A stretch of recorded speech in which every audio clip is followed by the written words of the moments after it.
Weird. Welcome to Down the Rabbit Hole Mhm.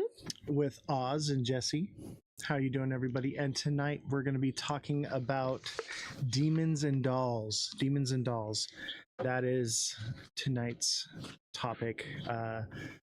Different things that have been possessed by demons, and they are inanimate objects. Obviously, is there anything you want to add to that? Or No, I mean, I think we're specifically looking at the ones that are the most popular and the ones that have had movies made about them, and then, but mostly these dolls being not like spirits or whatever, but demonic possessed. Like, you know, everyone has a theory, but this is so, like my mother-in-law. That's probably true for most people. But going over the stories of them and how these dolls have left its mark on culture, on our pop culture. So if you're watching right now, we are on YouTube, we are on Abstract, we are on X, and that is at Ozthecryptogoat, all lowercases, no spaces. So don't forget to smash that like button, subscribe to the channel, share the show with your friends. If you're watching on YouTube, make sure you subscribe. If you're watching on Abstract, make sure that you follow us. And obviously the same goes for Twitch and X as well. And whatever platform you choose, we appreciate you. But we are trying to build our YouTube. So if you can go over to the YouTube and hit the subscribe button, like and engage, much appreciated. All right, let's get into it. All right, our first doll, you want to pull up the picture? Yeah, which one is it? Annabelle, because she's the most popular doll. And what people don't understand is she does not look like she does in the movies. Annabelle is very much a Raggedy Ann doll that has been said that it is possessed by a demon. So I didn't realize that this doll isn't as old as I thought it was, this whole story. So this starts in 1970 when a student was given this large Raggedy Ann doll as a birthday gift. And her and her roommate just noticed that the doll was moving on its own. It was like started subtly and appearing in different positions, not how they left it, not where they left it. It would be in different rooms in the apartment, like weird stuff, like just randomly doing weird things. It even escalated to the point where they would find little pieces of paper that were like, please help me or help me, all over the house. The messages, everyone was like freaking out. So it intensified to the fact where people were getting scratched when they came too close around the chest. People could feel someone pulling on them anytime they were too close to Annabelle. They even had a medium who said that the doll... Medium. Does that mean they're like... No, they're not a large steak. shirt size. They're not a steak. Medium well. No. Okay. So just want to like clarify for the chat. A medium, guys. Like a seance. So a psychic seance. I have my one of those. They have like the little finger bells and they dance with the pointy I don't shoes. know. When I think of seance and psychics, I think of like the big crystal ball and everyone's holding hands and saying weird things. Or maybe that's just because everybody thinks I have a crystal ball. They're like, Oz, can you look into your crystal ball and tell us the future every single day? And I'm just like, you know what? Every time you ask me what's in the crystal ball, it gets a little bit fuzzier every time. No, that's definitely not. Unless you donate, obviously. If you donate, it gets really clear. Either. It's like it polishes it up, Okay, so I'm just messing. The medium claims that the doll is possessed by a spirit of a young girl named Annabelle Higgins, who had died on the property several years before. And feeling sad, they gave the spirit permission to stay with them. When the paranormal activity escalated, the original owners were called in. They concluded that the doll wasn't inhabited by a child spirit, but which they said doesn't possess objects, but was being manipulated by a demonic entity, which means they were just manipulating the doll, making it like, oh no, I'm a cute little girl stuck inside a doll, don't get rid of me, when it really was just something horrible and demonic. Because that's like the case with most things. They pretend to be a little girl. Like, oh, I'm a little girl, you know, Little don't girls are the devil. They aren't, but that's how Little they girls. used it. Anyways, because My mama said little girls are the devil. no, her activity got worse and worse, and then they So, put her in the box. Activity, you mean like She was physically okay. So she was either physically lashing out, knocking things over. She was never where she was supposed to be. They'd put her in one room, they'd find her in another. you know, there's the story I have, and we had this like tiki face thing, and me and my friends like growing up, and there were a couple of girls that were in the house, you know, my friends' girlfriends at the time, and we were pretending that this thing was alive and it was doing things, and it would move, and we would turn it upside down and put it in different places. They'd wake up in the morning and be like right next to them on the pillow. That's It was so messed up. so like I could imagine that there could be some human interaction with this, like Everyone just messing with each other. yeah, like I mean it's all fun and games, like it's kind of normal for people to play tricks on each other, so like Absolutely. I give that a little bit of validity here. I mean, but I could see where you're going with that, but according to these people who experienced it, from visitors and everything, the scratching, the feeling like they're overheating to where they're gonna pass out. Like, I mean, that's like moving something. What do you want? Like moving something, that kind of stuff, that's a whole different ball game. Like scratching people, these people really believe these things happen. So is it in their head? I mean, how do you fake some scratch marks on your back? So here's the thing. Okay. This is what makes it valid for me. Okay. Ed and Lorraine Warren. Okay. They work with the Catholic Church. They were ordained ministers with the church. And if you know anything about the churches, they do not allow you to do basically like exorcisms and things like that without approval from Correct. the Vatican, right? So you have to have approval from the church. Somebody has to come forward and say, hey, there's some validity here. It has to be proven that there is something, because they do take into account, you know, for mischief and mental health and different things like that, right? Well, they didn't always used to do that. That's fairly new. Right, but they were, at that time, they were doing that. Okay, so when Ed and Lorraine got involved, that was the case. So the fact that the church got involved and were like, this is serious enough to do something about it, is what makes me feel like there's some validity to what happened, because there had to be some type of thing that they saw in the doll that, you know, made them take it. Otherwise, they just thought it was a collector's item, and they were like, you know what, we could totally just take this thing and we'll put it in this little case and it'll become very valuable. But I don't see that. It's not valuable. It's terrifying. It's very valuable. It was stolen. It was that was actually debunked. That never happened. No, It never happened, but people wanted to see. This is another and thing. here People comes the play conspiracies. pranks. No, but people play pranks. And I looked into that because I thought that too. And I was like, well, that's not great. I don't like dolls. I've always made that very clear. I hate dolls. Dolls are creepy. Their eyes follow you. It's odd. Like, I never owned dolls growing up. But the fact that they were so scared of it, it literally says, warning, positively do not open. The box gets taken. She does not get taken out of it. Okay, so here's my thing is, if Annabelle is this supernatural doll thing, right? And they decide, oh, we're going to take it on tour and we're going to show it off to people. And yeah, because people are weird and they like being around that. Right, and I get it. But who's to say if this thing that literally, when they brought it to Louisiana, the plantation burnt down. Okay. And I have a clip. We're going to watch the clip here in just a minute. But what I want to say is if it did go missing and it was gone, would you believe the official story that, oh, we totally found it, it was never lost? No, I would.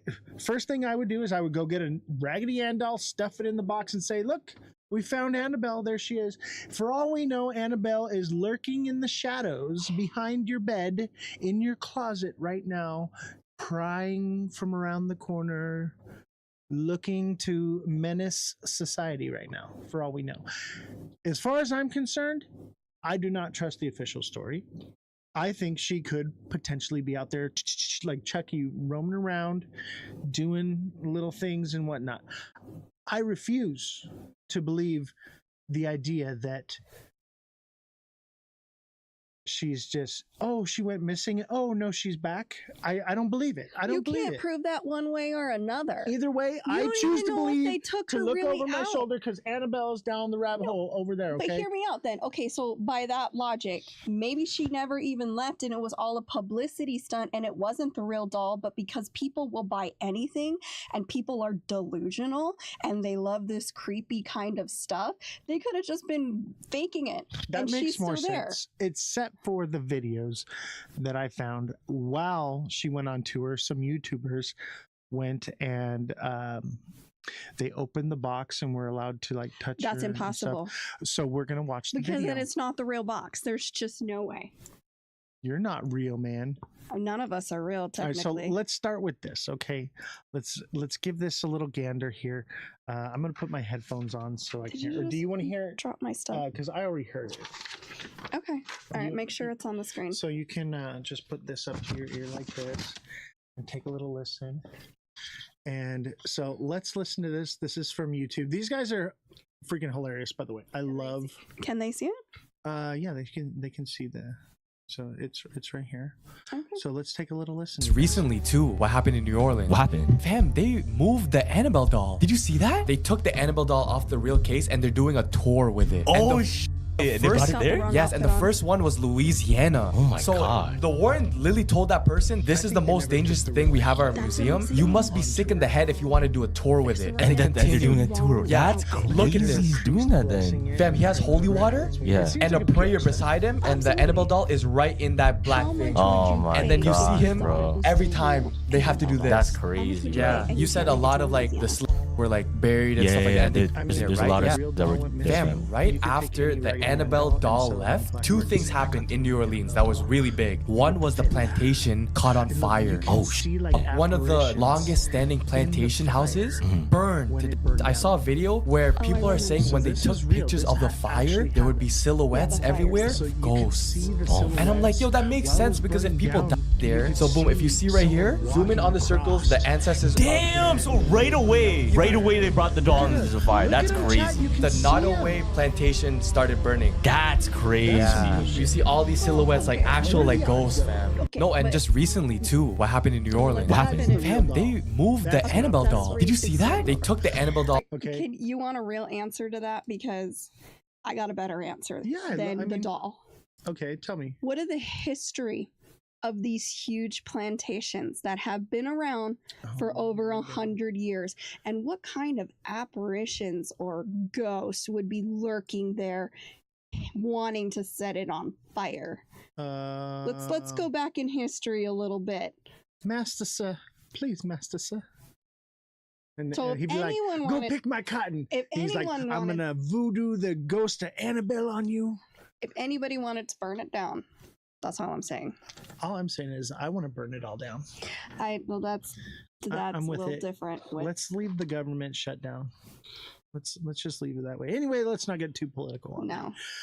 But yes, so the plantation did burn down, and also I believe it was 12 inmates escaped from prison And that I don't the know. same time. So let's pull that one up here. Oh my gosh. So the rabbit hole gets deep, chat. All right, the rabbit hole is deep. So they're moving the Annabelle doll to the French Quarter. He's blessing it and praying over it. Right, this is their little ritual thingy that they're doing. Right, and that's his little prayer. He's got to read. He's got it written down so he doesn't forget. just like Jesse. She got Most gracious Virgin Mary, thou who was crushed the head of the serpent, protect us from vengeance from the evil one.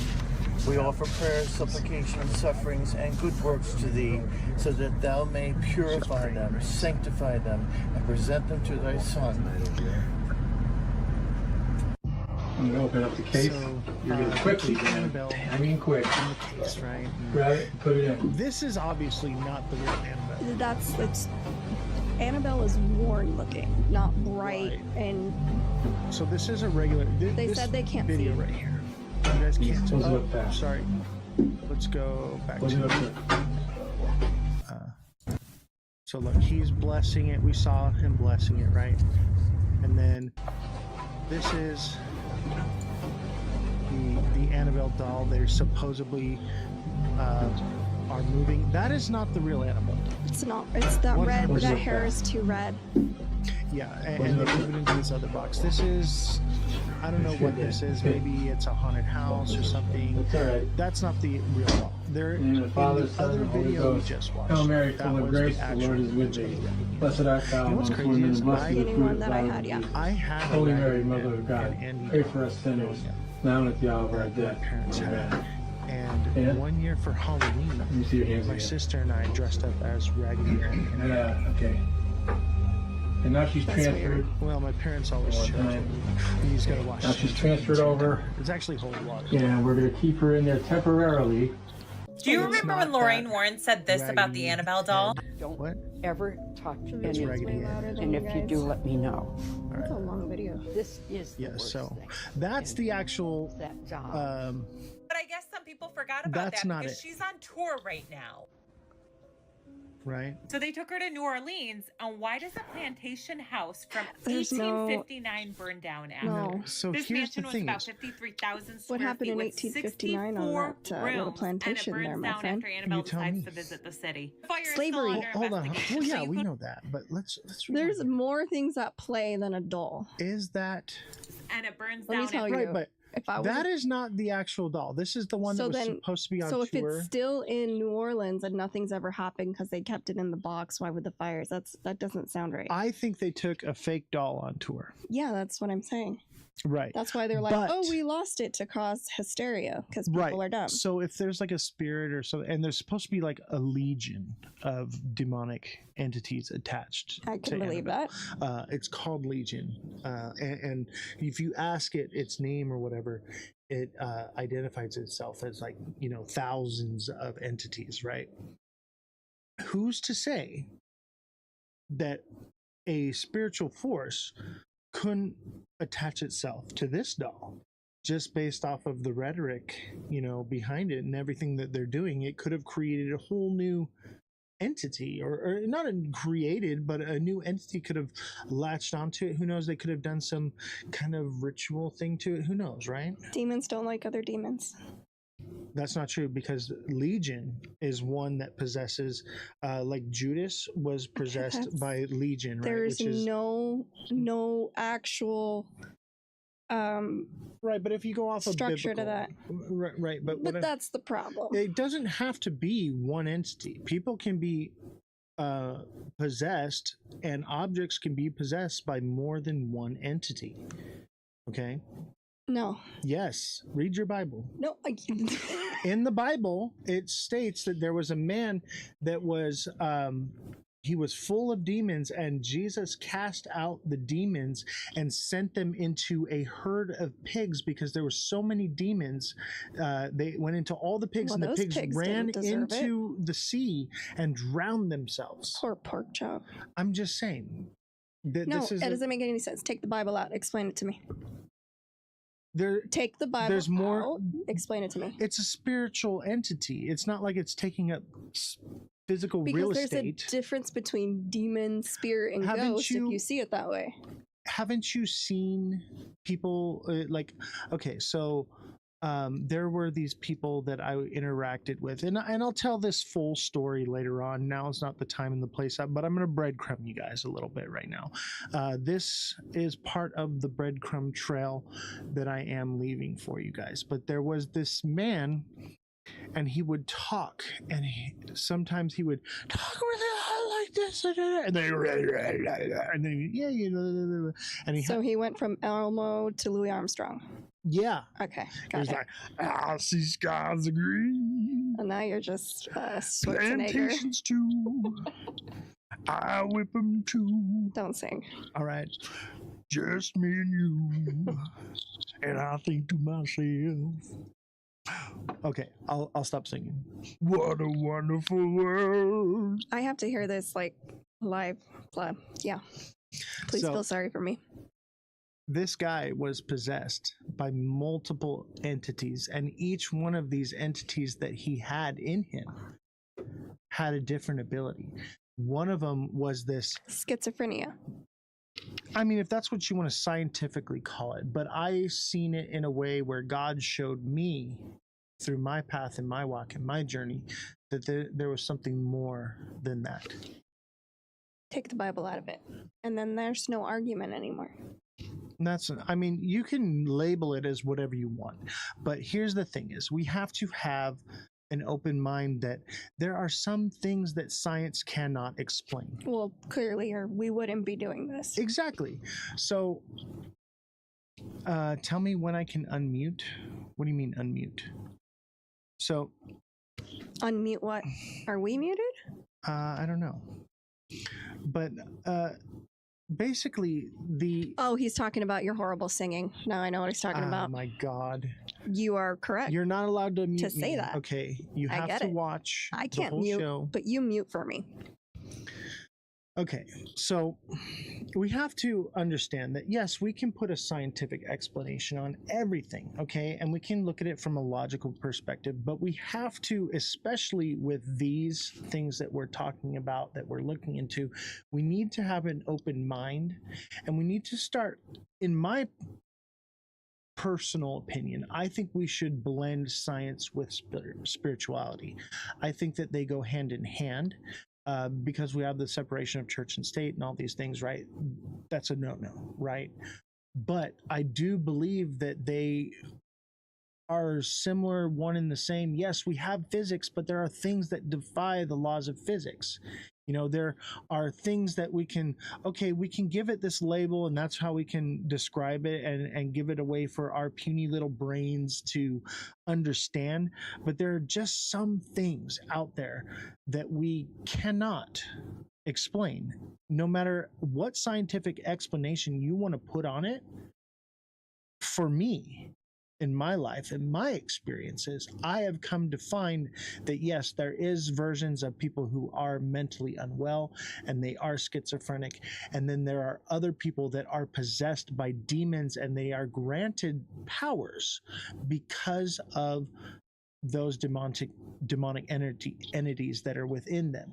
And that's what I'm referring to with this guy. This is how I knew that he was possessed by demons and that he was not schizophrenic, because the different personalities or whatever that he had, they gave him abilities that no human could do.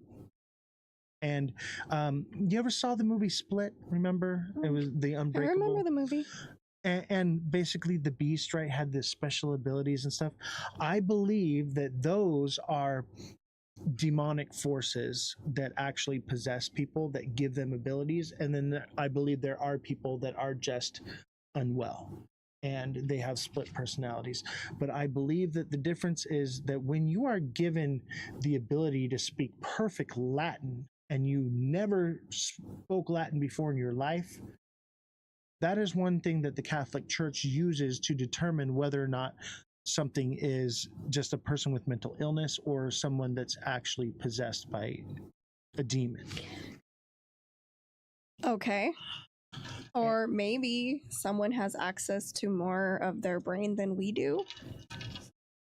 I mean, that's possible. Because you could remember, like, they've even said we could have memories of a past life, hence why we don't get the full access to our brain, because we're not allowed to have it. Our brain can only function at 20 to 30% at max. That's if you're super, super smart. Gen X says Mark 5'9". You wanna look that one up? Should we? I don't have a computer. Let me see here. Let me see if I can pull that one up right now. Mark 5:9. I believe that is the demons in the man.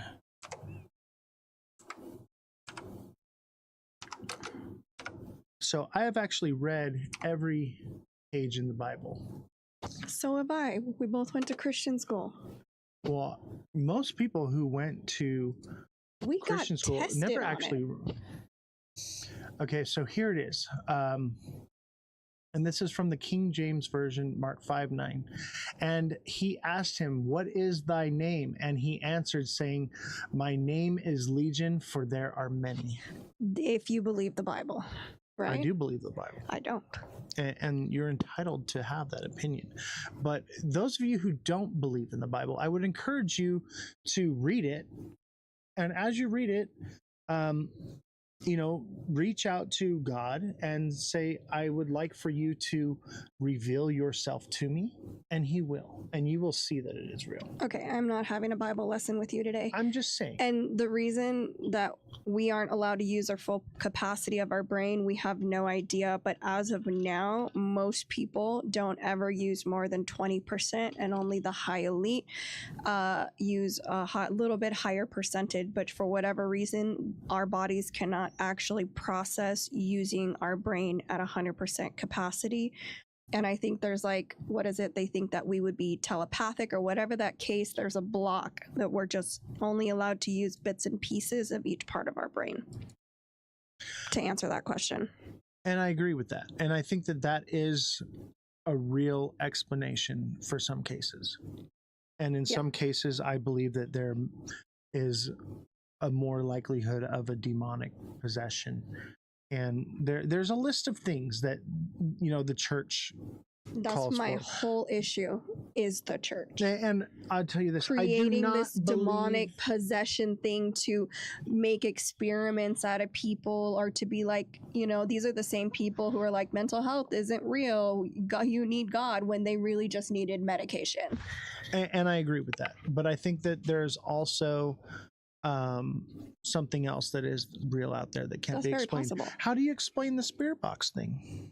I believe that ghosts are real. Right. And I believe that I don't believe that all of them are ghosts. I think that some of them are demons, which are basically the fallen angels, and whatever you want to call it. Like in any religion, right? First of all, I'm not religious. Okay. I just understand that there's something bigger out there that we can't begin to understand. I do not believe in church as a religion. I think that most churches and the people that are in churches are very hypocritical and are probably some of the worst people, and I do not find myself equally yoked with them because they have these righteous blinders on, and they refuse to see the truth because they think they're holier than thou.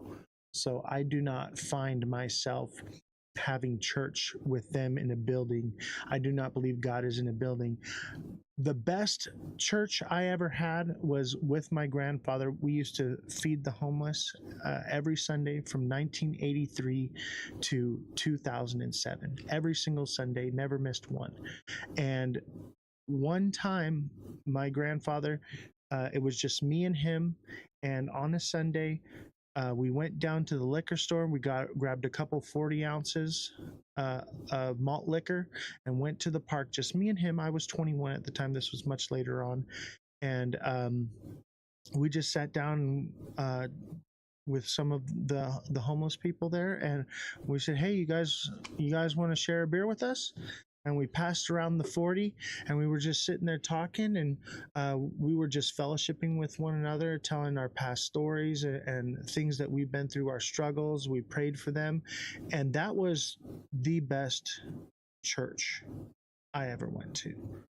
It was helping people, even with just a beer as a way to open it up. And nowhere in the Bible does it say you can't have a beer.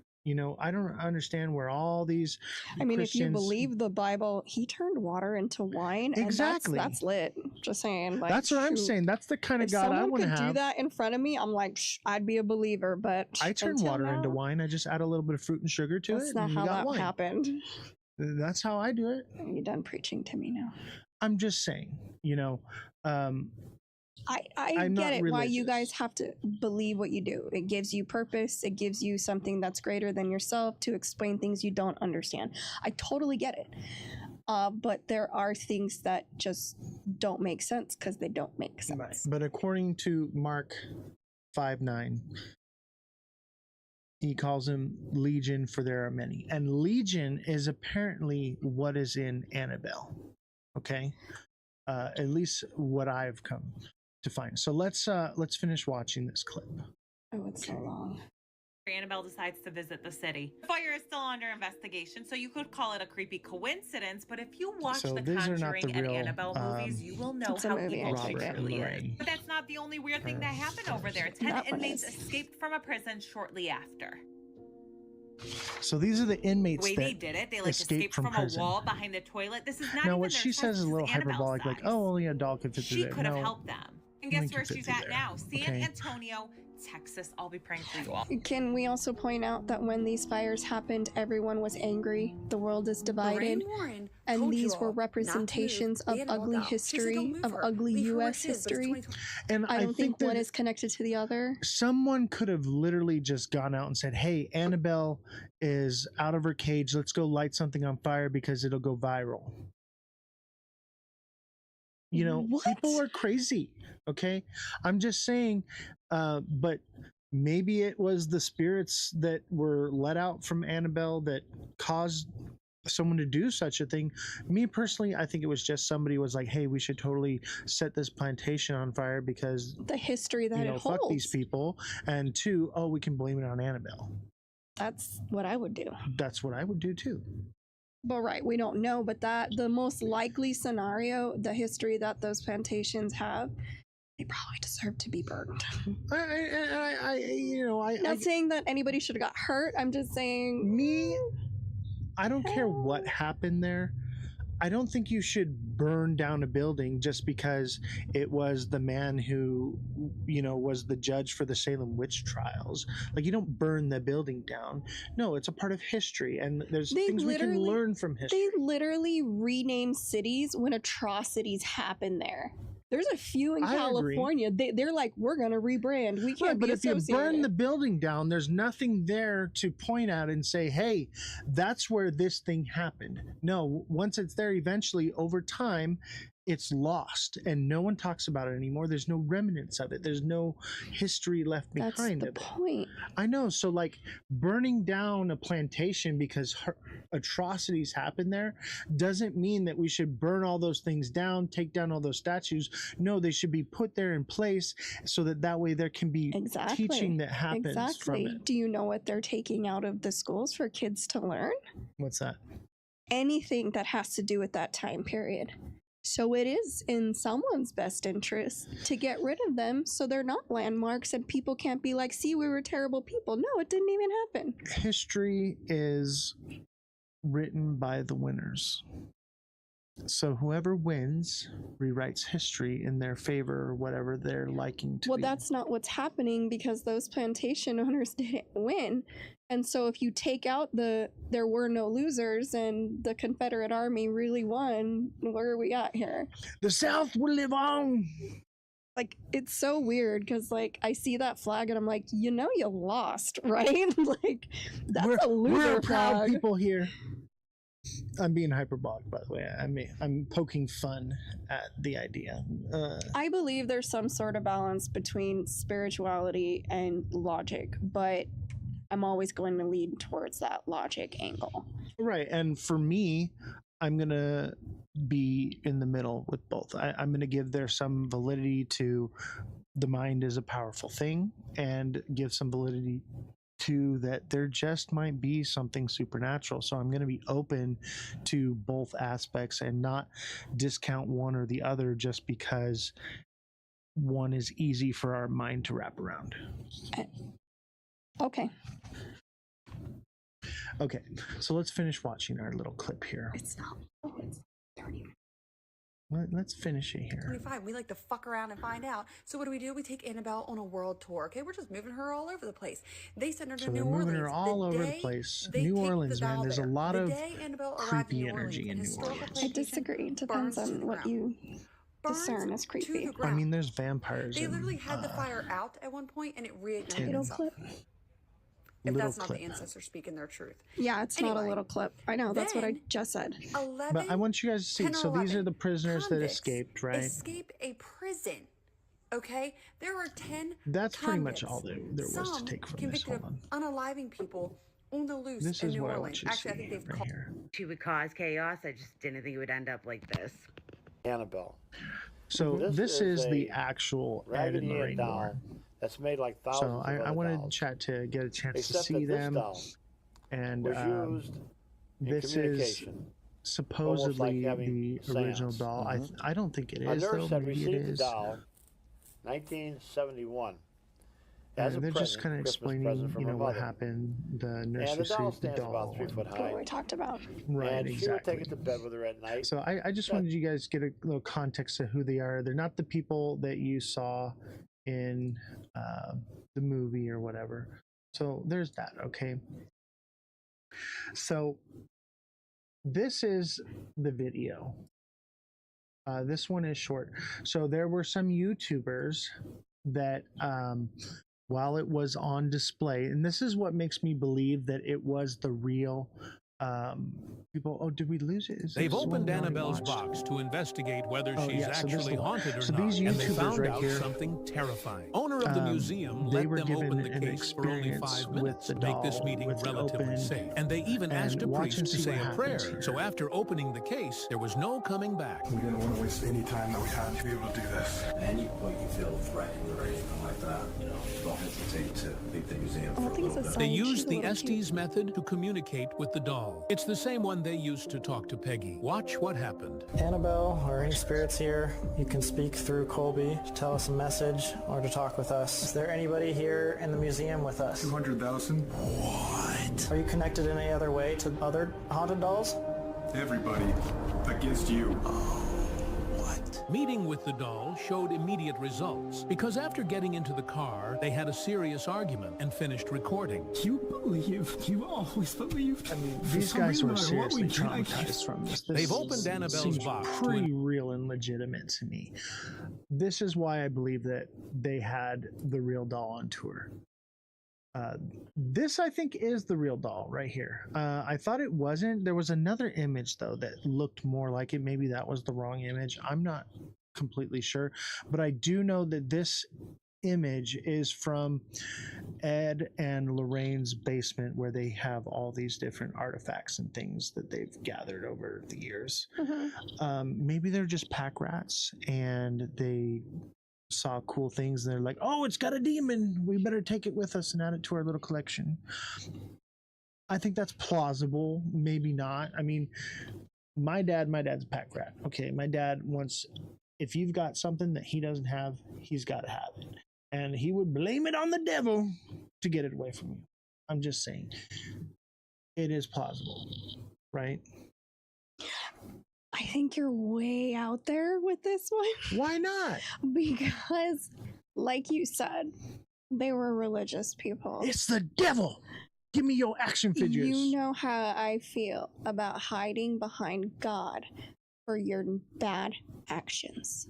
Own them. Don't say, oh, I did this bad thing because the devil made me do it. I know, but that's what I'm saying. That's maybe what they were doing. Like, for instance, I have this. Those of you who have been around for the show for a long time, on my desk I have the baseball here, right? Signed by Mike Trout. Now, if I had this and you were a preacher and you were like, oh, the devil lives in that ball, I better take it with me. I better take that ball from you. People use God to do terrible things. You're proving my point. And I believe that that is a possibility. Like, I'm not taking that off the table. I'm open to the fact that there are some things that we can explain and we can wrap our head around, and there are some things that we can't. And just because something happened doesn't mean that we just jump straight to ghosts, right? Right. We should look at the logical explanation. Why would they have this whole pack rat, display of things? Have you seen New Orleans? They just do stuff like that. Well, this isn't New Orleans. This is Ed and Lorraine's basement. All these little artifacts are supposedly. I got that picture from New Orleans. Oh, this is from New Orleans? That's New Orleans. Okay, well, there is a place, and it's Ed and Lorraine's basement, and we can maybe post a They clip moved of it it later. though. That was the whole thing. They gave it to this place, and they kept it in that box and gave them the box so that people in New Orleans could go see. You Well, can go I think see they it got today. older, and they were like, you know what? We need I to don't make think some they're money around off of anymore. this stuff. Yeah, now. they're not around anymore. We've been pack ratting this stuff for umpteen years. It's time to cash in on our Don't investment. you think it would be weird if you were religious and you want to have all this negativity in your basement? Don't you find that odd? That's why I'm leaning towards the idea of maybe they're just hoarders, and they were like, "Oh, that looks really cool. I want that. It has the devil in it. Let us take it off your hands, free of charge." Sure. It seems plausible. No, it doesn't. All right, next doll. Okay. All right. So Yeah, I know. here's my thing: is I don't think that the real Annabelle went on tour. Whether you believe it or not, do you believe the stories about the doll? That's what it's about. Whether do it believe the went stories. wherever, whomever, wherever it came from. Do you believe that this doll had a demon in it that was literally just harassing and terrorizing people? I do, based off of the video of the YouTubers. Because the YouTubers, This you is know, where we are. I mean, No, but there's history. I'm not saying that it's wrong, but what I'm saying, there's a lot of history of people like, oh, we visited in the doll. Well, you know what I mean? Like, right. So there's a long track record of things happening. Obviously, YouTubers can be YouTubers, right? We're YouTubers, you know. right. I make up things on the fly all the time just for show value, right? That's fun. It is what it is. But, you know, let's not, you know, Because when you bring religion into anything, you make it a touchy subject. I understand that. I just think that Not just for me, I don't care. there's but some for others validity. that don't want to hear that. There's some validity in the fact that it may have been the real Annabelle doll that went on tour. There's some validity in the fact that it possibly does have demon possession because of what happened with the YouTuber. And there is some validity to the fact that it may or may not have gone missing and is still out there lurking in the shadows underneath your bed, waiting, watching. In this world, all of those are very, that could happen. I don't know. Yeah, and that's the main thing here. It's like, let's think about it. Let's have an open mind, chat. Like, let's, you know, explore every possibility that it possibly could be, because we don't know. We have no hard facts here. No. That's the fact of the matter, is there is no hard facts. Everything we talk about, there's no hard facts. Whether it's alien, ghosts, whatever conspiracy theories that we are jumping down, there are no hard facts. Well, the moon It's all landing is a hard speculation. fact. That's Okay, we definitely have the video footage of something Okay, happened. so Millions that- of people saw no. it. So what I'm saying is it's all speculation, and we all have to come to our own logical. Right. And the idea is for you Answer. as the viewer to decide for yourself. We're not here to tell you what to think. We just decide what we think and our opinions, and everyone has their own. You know what I think? Little girls are the devil. That might be true. The devil is in the doll. I'm raising psychological warfare. All right, bring up Robert the doll. All right, Robert the doll. This story's a little older. This one's freaky. Okay, I'm not gonna It lie. looks so sweet and innocent, but oh my goodness. I'm not gonna lie. This Okay, one so is the freaking story, weird. this one. Hold on, let me just set the room real quick. I had never heard this story. I did. Until you told me about it. And then I started deep diving into it for the show. And I got a little freaked out. Okay. Yeah. This is crazy, chat. If you haven't heard Robert of is Robert something the else. Doll. Robert the Doll. So tell us, who is Robert the Doll? I'm sure most of you haven't heard of Robert the Doll. I would say Robert the Doll is creepier than Annabelle. Oh yeah, and not only that, Robert's been around for a very long time. Right. So tell us about Robert the Doll. Who is he? What does he do? So Robert the Doll, this toy was given to a little boy in 1904. 1904. He was originally given to Robert Eugene Otto, a young boy from the Key West. So that's 120 years ago. Yeah. Yeah, 121 years ago. Dang. The doll was manufactured in Germany and was brought to Otto's grandfather during a trip abroad. They speculated that the doll may have originally intended for a window display, and it was not to be for sale, but the grandfather convinced them to sell it to him. A variation of the origin story claims that a Bohemian servant, like somebody off the street, is the one who sold it to him, or practiced voodoo, cursed the doll, you know, the same old rhetoric. Voodoo. Right. It comes Voodoo, back voodoo, to that. voodoo. That kind of rhetoric. Young Robert Eugene Otto became so attached to the doll that he gave it its own name and instead on being called Gene. So this boy goes, okay, this doll is named Robert and my name's Gene now because I love this doll so much. Wait a minute. So let's jump down the rabbit hole a little bit here before we go any deeper. So the little boy's name's Robert. Robert Eugene, yes. Right. And so the boy says, I want the doll's name to be Robert and for me to be Gene. Right. Now that is a sign of demonic possession. Well, that's a sign of some kind of connection where the doll, either the doll's like, I want your name, call your name. Right. Or basically he's like, I no longer live in my body. I'm a vessel for this entity to take me over. And now I reside in the doll and it has possession over me. So that is, it is odd. Sign number one. It is odd for the little possession. for a little child to be like, I'm Gene now. The doll is Robert. Like I don't know if my 5-year-old came up and said that to me. I'm like, oh, okay, that's a little weird, but sure, son. Like, I don't know how I would react to that. Every time you say Gene, I think of Gene from Bob's Burgers going a jiggly, jiggly, jiggly, jiggly. Anyways, as a child, Gene would often blame any mischief or misbehavior on the doll, saying Robert did it when toys were mutilated or objects were overturned in his room. Neighbors, according to legend, neighbors claimed to see the doll moving in the upstairs window when the family wasn't at home. The Ottos and their guests also reported hearing giggling and seeing the doll's face expression change wherever the doll was. Okay. Let's rewind a little bit. Mm-hmm. So the story that I read about it is basically the doll was doing weird things and moving on its own, and creepy, weird things were happening. So they locked it away in the attic. Okay. Well, before we get to that, that wasn't just the only case. The incident that occurred for that to happen. Okay, so one night after hearing commotion in Gene's room, his parents found the room in disarray. Gene was terrified, shaking and screaming in his bed, insisting Robert was responsible. All of his toys and everything were mutilated. Everything in the room was destroyed. Hold on.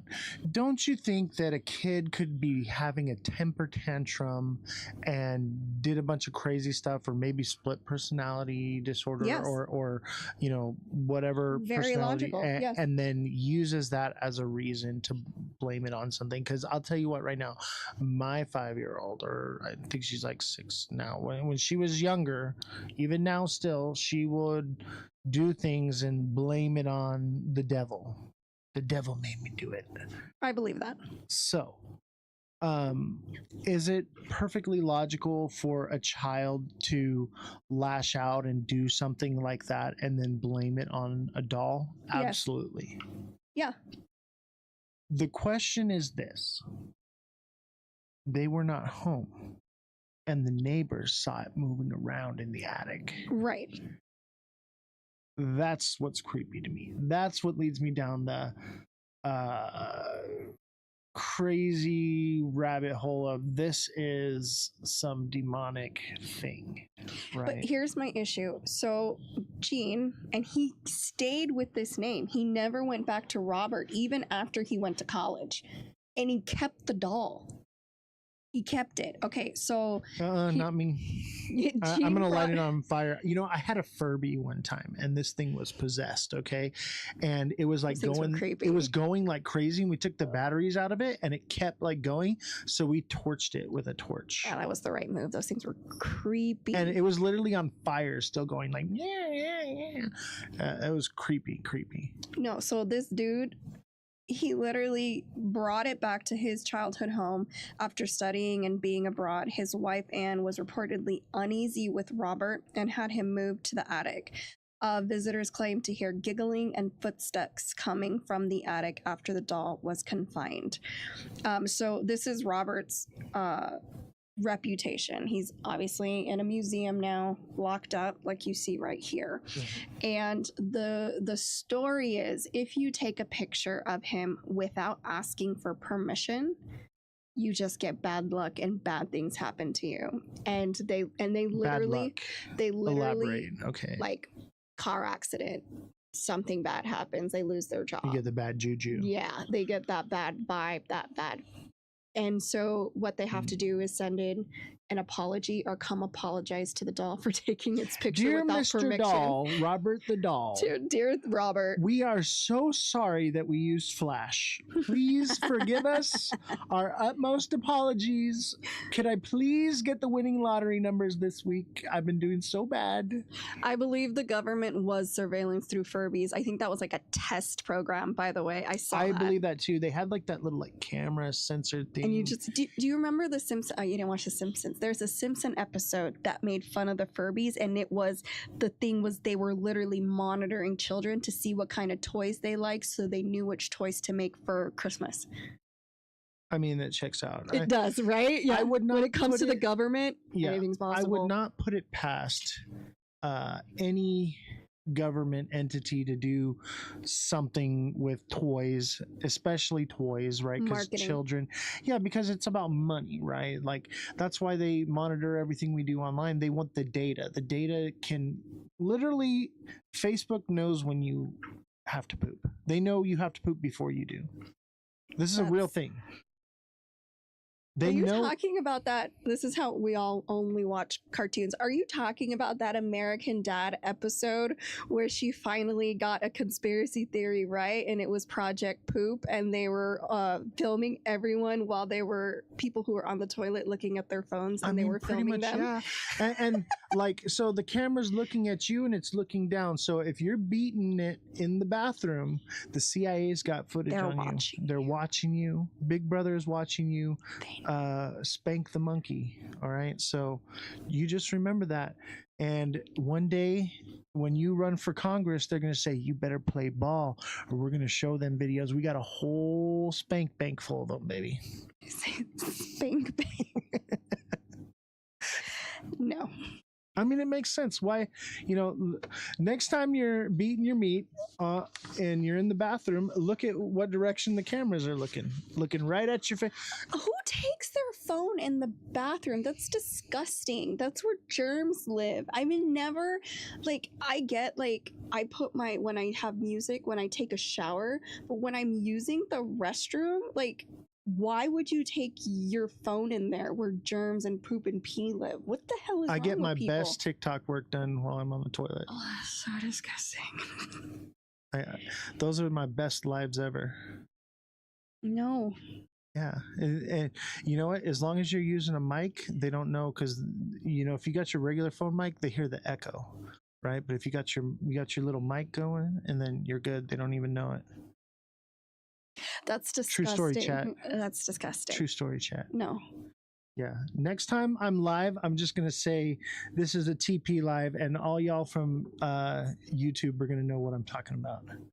We are on a TP live right now. I don't understand it. I guess that's it's toilet paper. I'm not gross, so I'm not. Oh, gross. I'm just kidding. Come on. Don't lie. Entertainment. Don't lie. You're a man. I've seen every male do it. Just take their phone in there, and I have teenagers. I can hear the YouTube videos coming out of there. If I don't take my phone to the bathroom, I have the most boring poop I've ever had in my life. You mean you're left alone with your thoughts and you don't want to be? Yeah. I need entertainment while I poop. At least Angry Birds. I used to do the Angry Birds while I poop. That was my main thing. Yeah. So I'd be dropping poops and shooting birds. Okay. That's I think you're addicted if you can't. That's what I'm saying. Remember when I doing things I put my people are like, oh, I was trying to get a hold of you. I put my phone down. I don't remember where I put it. I'm going out and doing stuff and living my life, or baking, or talking to my kids. People have gotten so dependent, and it's go live. Don't be on your phone. If you can't go to the restroom without your phone, I get the most work done on the toilet and while I'm golfing. That's where I get the most business handled. I'm killing 2 shits at one time. I don't think that's 2 turds in one stone. What? Getting 2 birds with 1 stone? I'm killing 2 turds with 1 stone. No. Yeah. No. I can kill 2 turds and get stoned. But think about both those things you said are solitary and confined. Yeah, I don't like solitary confinement. But that's what you're choosing. No, because no. you're using your phone. I'd rather have my celly in there with me. My phone is my celly. It's my cell phone. You gotta have the homie in there with you. Can't poop alone. I digress. All right, next one, Valley of the Dolls. Some of y'all never been locked up, and it shows. Okay, well, that's a different story for a different day, ain't it? It is. It is. What is it? Some of you never had a second cop car pull up, and it shows. Yeah, I've had like 11 cop cars pull up on me. You got me beat. I was a menace. He told that one. I didn't tell the whole story, but they did put me in solitary confinement for 15 days straight in the dungeon. I was in the dungeon. And that was the most awful and mentally trying time of my life, was being in that situation. And if I didn't have the mental fortitude that I have, any other person would have cracked. All right, Shelly's in second place with the 9 cars. 9 cars. That's pretty good. I only had 2 because I was 9 pregnant cars. and I beat someone up. What did you do? You got caught stealing cats, didn't you?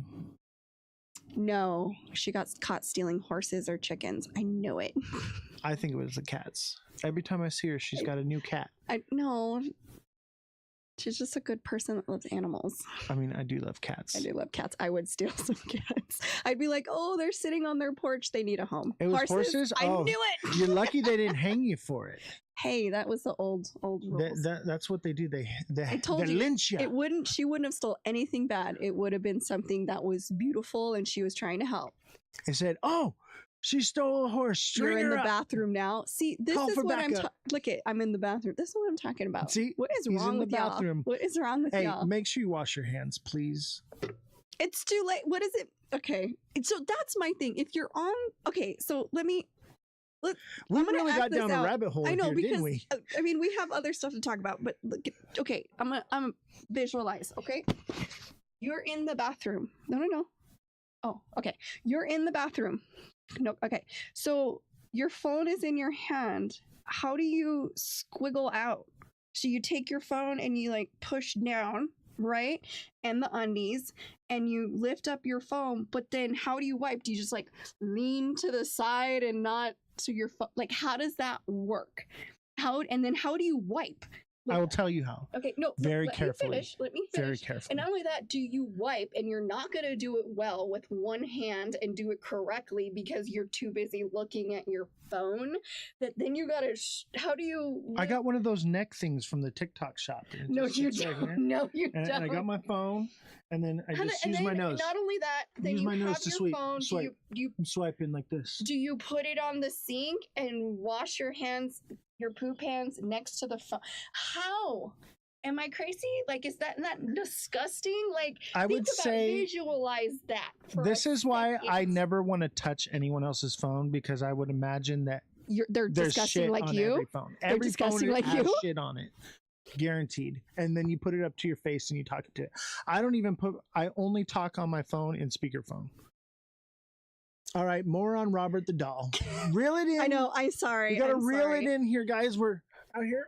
I don't know how we even got there. Okay, so Robert the doll. Okay, so that history. So he's still, again, he says that they say that he gives cursed energy, and not only that, you can see all the letters in the background. They keep every single one of them. So if you take a picture without permission. And if you don't come back and apologize or send in an apology, you just get bad luck. What if you call it names or something like that? You Yeah, piss it doesn't off. like disrespect. Yes, it's been around a long It time. wants reverence. Kinda. So basically, you have to be all hail to the Robert. Right. Robert, please, if it would be all right with you, may I take a picture? My Now, does thing- it answer you and say yes or no? No, the bad luck just stops. I know, but what if you do want to take a picture and you're like, hey, bro, can I totally take a picture of you? And then nothing happens to them, according to Key West, where he is staying. Yeah, but don't you think that there's a possibility that they made all this up? Absolutely. And that people just get it in their mind. Absolutely. And it's like... they are manifesting it. Yeah, they're manifesting the negativity They're like, oh, into their let's life. see if this is true. And then they manifest it and they're like, oh, my life sucks. Right. And then they start noticing negative things happening in their life because they're dwelling on negative thoughts that, oh, this might have happened. Or it's freaking real. This doll, I knew about it because it was connected to other things the stories that we had growing up. So, but this doll has been around, like, look at it. Like, that is 121 years. 121 years in almost beautiful condition, but you can see it's wear and tear. It's the moth eating, like all that kind of stuff because it was left in an attic. But that thing... Was this doll ever cute and loved before? Yes. I would imagine so. Okay, so this doll's name is Robert, right? That Mind was you, the boy's name. He loved his doll so much. He gave his name Robert to the doll, and he used his middle name as Gene and still went by Gene his whole life, leaving Robert with his own name. But mind you, that 120 years ago, the quality of craftsmanship for dolls wasn't like what we have now. Now we have all these different materials and things. So like, back then, like kids would get a hand carved wooden horse from their dad. And they would, for Christmas. You know what I mean? So it does, this is the quality of what it was. So I don't see it being no of idea much what the more quality. dog's name is. They never mentioned that because it was just an entity of its own. I'm scared of the dog. Like it's gonna bite my ankles. I hate Chihuahuas. They are the worst dogs ever. Like we'll never hate an animal, okay? But I don't want it around me. I don't want to look at it. I don't want. They're fierce. It seems They like don't it's care. an abomination. Okay, dogs were not meant to be that small and that angry. I disagree because I'm Hispanic and I'm small and I'm angry. So And let's go down that road. So if your we're new good. nickname is Chihuahua. Chihuahua. We'll call you Yo Quiero Taco Bell. No, that ain't it. Okay, Valley of the Dolls. All right, Valley of. So that's it. For this one, yes. So- There is hard to find history on this one, except for people are terrified. So don't piss off Robert, Don't or go you're take gonna have to write a picture. letter. Don't do that. If you don't like homework, don't go visit Robert. And if you're gonna go take a picture, please ask for permission. This dude don't play. I don't know. Okay. I'm not buying it. Before History we get is it, history. It's like saying that, what does the Bible say? Some guy lived to 500 years. We know that's not true. it seems psychosomatic. And like, wouldn't you want to write a letter that they're possibly going to put up in the case for somebody to I would read? never be around dolls. So I'm going to not write a the right letter and person. never been there. Be like, I'm so sorry, Robert. I didn't mean to piss you off. What if you do that and it's like this lying piece of... I didn't curse him. I feel He's like cursed now. I feel like we need to write a letter just for talking about it right now. Right? Because What? I if have it the is worst real, he luck. must know that we're talking shit right now. Well, if we send the letter. You wrote those, you better write a letter. You better write an apology. Look, my life already sucks and I already have bad luck. Come at me, bro. There you go. I'll call their bluff. You know how I am. Do Jesse it. is Do gonna it. get. So we got another image of Robert the doll. Let's check it out here. Cutie pie. Let's take a look. I just can't see how this doll did so many bad things. So this is another image of the doll from the side, and what I want to know is who is this guy that looking like Walt Disney right here? That's what we're focusing on. I'm just saying, did Walt Disney have something to do with this? I don't know. Maybe they had beef. This doll's been around forever. Yeah, maybe A doll that's been preserved, and it's very rare, over 100 years. There had to be, whether you believe it or not, there had to be something very special about Robert for them to keep Let's see here.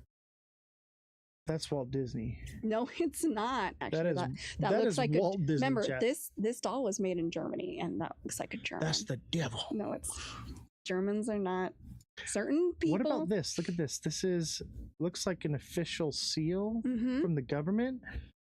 Maybe they're the ones who own it. That looks like it was given to seal. Key West Historical Society. This looks like the Florida State seal. Obviously, it's a bit pixelated. You zoom out, and then this looks like maybe it says like the something. So there's some kind of something to it. But look at this. This looks like the swastika with the eagle above it.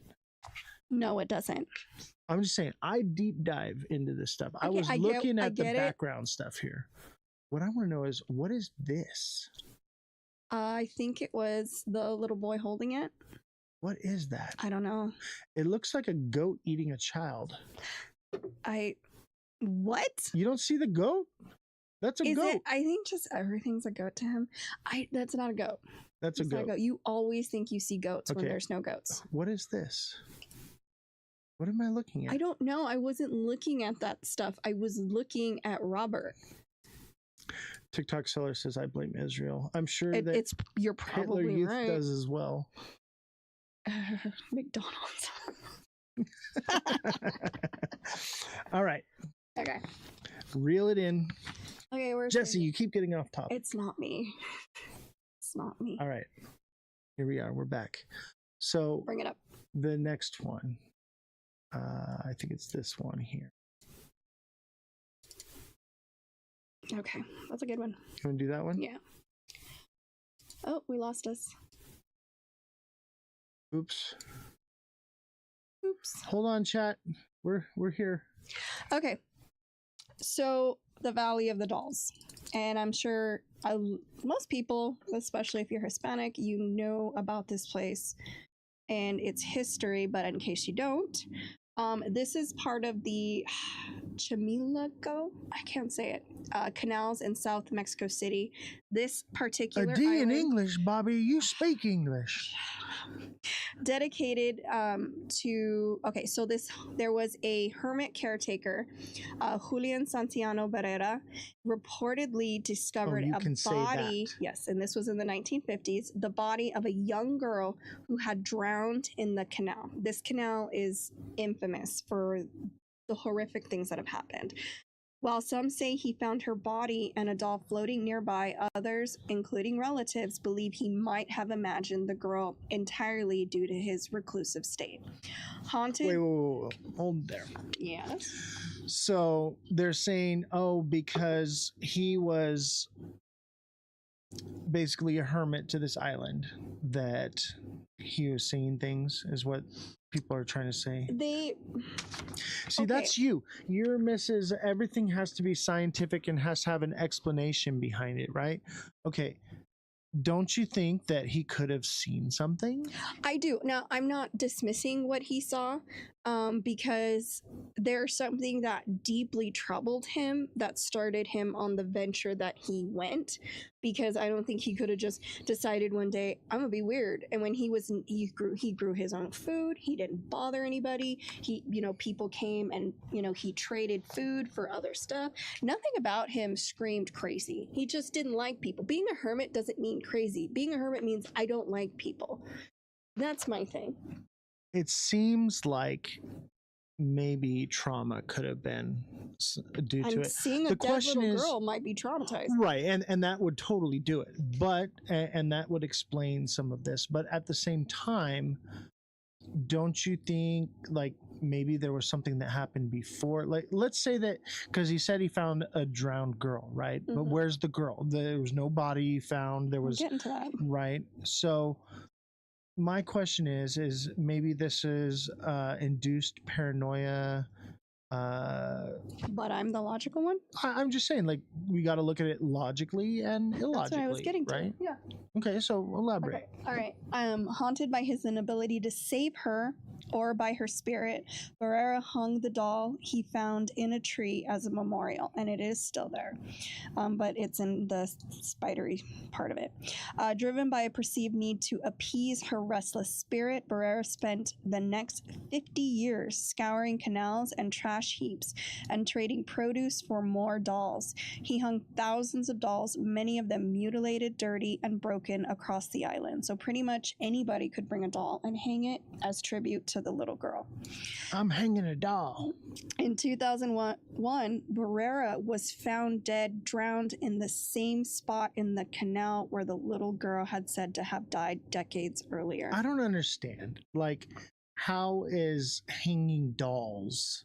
It was like a tribute to the little girl. So when he found the little girl, she had a doll. He took the doll since he couldn't help the little girl. I don't think the little girl liked this. I don't think this is what the little girl meant. She was deceased. How would you know? If she existed at all. She had a little doll with her when she passed away. What are you talking? Every girl has little dolls. Well, most girls. I didn't. Yeah, dolls freak me out. Dolls freak me out. That's why we did this show, because I was like, what's something I don't like freaky? Dolls. Like, dolls are creepy.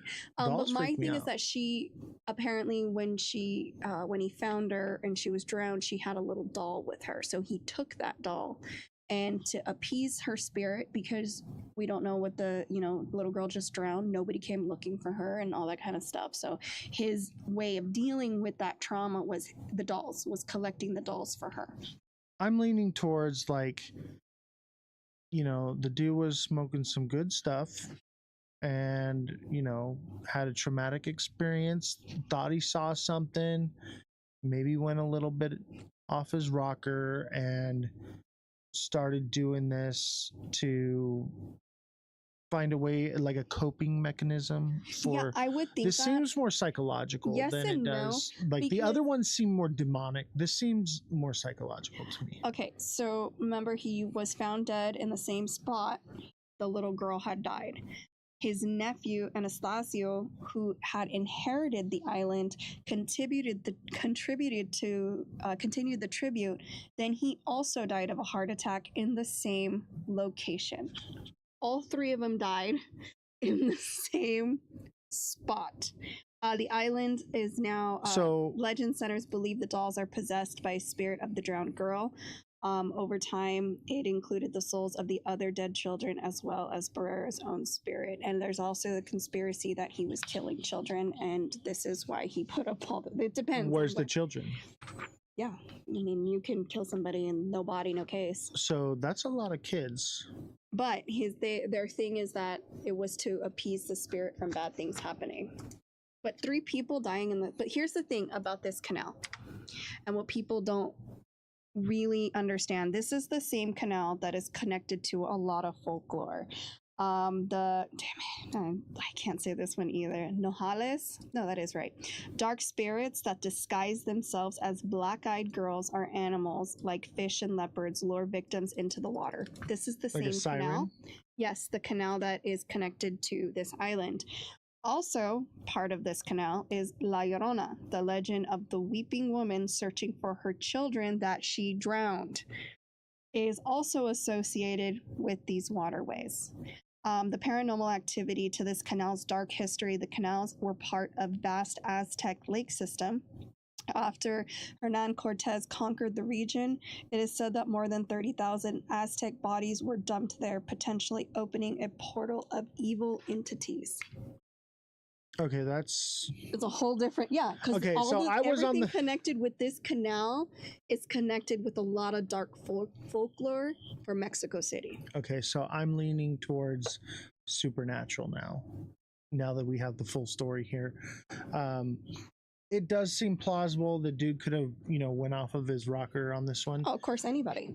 But maybe something drove him to that. Maybe some type of spiritual entity. Like, if La Llorona is in my backyard, I'm probably not going to be the sanest person. Well, think about the water. It's all about the water. Like, this is all attributed to this canal and this island that is right next to the canal. Like, well, we do the know drowned children and water can store energy. Right, and I don't know how familiar people are with Aztecs, but they were not kind. And if they were leaving this world, they did some horrific things. Child sacrifices. Sacrifice Self-mutilation. anything that they thought would please the gods, they did it.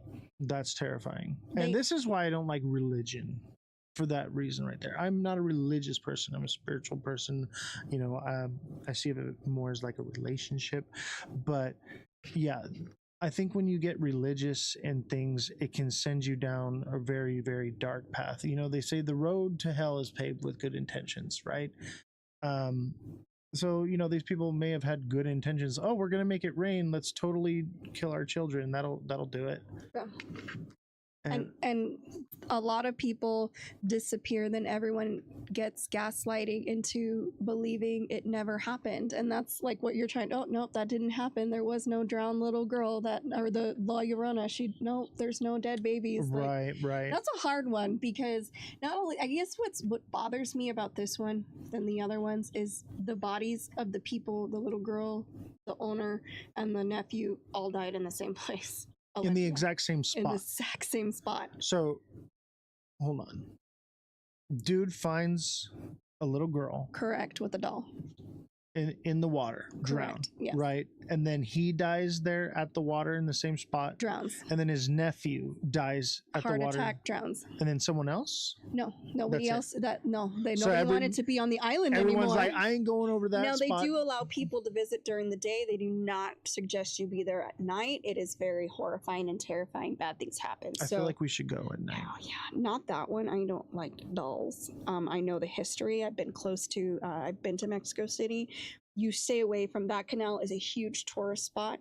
I grew up with the story of La Llorona because my mother was mean. What about the cucuy? No, we grew up with all of that. The cucuy chased you down the hallway when you were going to the restroom. Like my mom, just didn't want us to leave our room or our house at any given moment. She was just like, "How can I scare these kids?" And they were real folklores. They've been around forever. If you get up and go to the bathroom at night, going to the kitchen. If you go into the kitchen and steal snacks, the cucuy and the La Llorona is going to come get you in the night. That was what she did. She goes, yeah.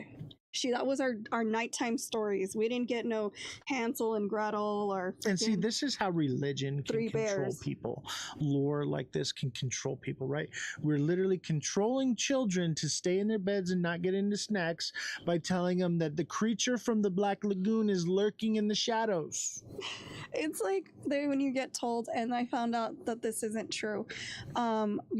If you go to bed with wet hair, you'll be sick the next morning. You know that's not true, right?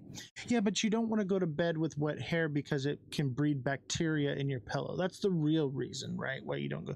But we tell children these crazy stories so they'll think, oh my God, if I get out of bed, the crazy demon monkey's going to grab my ankle and yank me into hell, you know? I mean, because kids, maybe that did happen. Right, but if you tell kids things logically, they're just going to disobey, right? So we come up with the cucuy and the chupacabra to scare them into Who says those doing things something aren't safe. real? I mean, that story came from somewhere.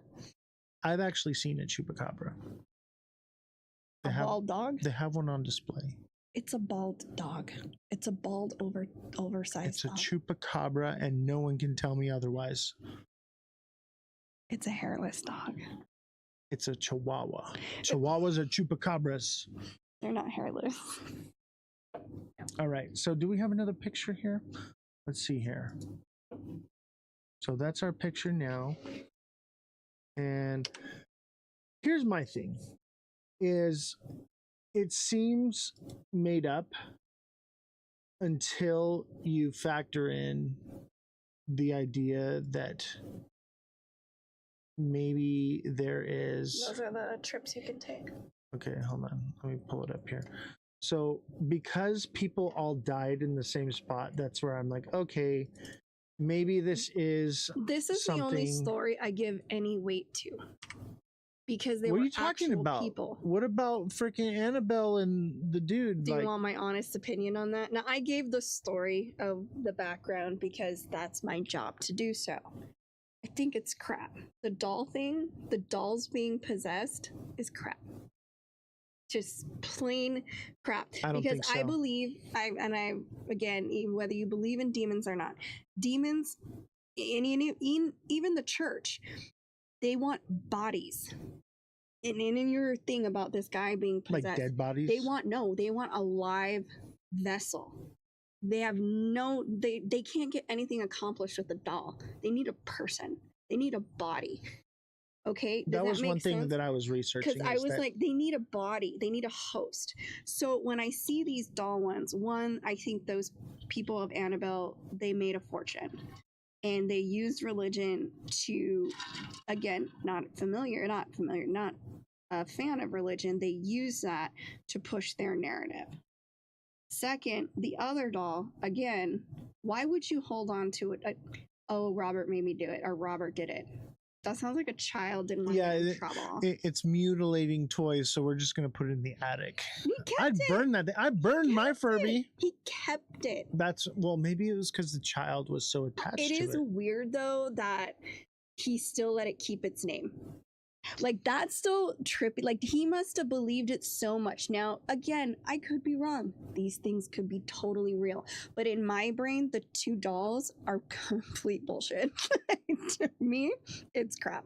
I want to believe. I get it. And people do. People do. But the Valley of the Dolls, knowing Mexico City, knowing the lore behind this canal, pushes me in the other way.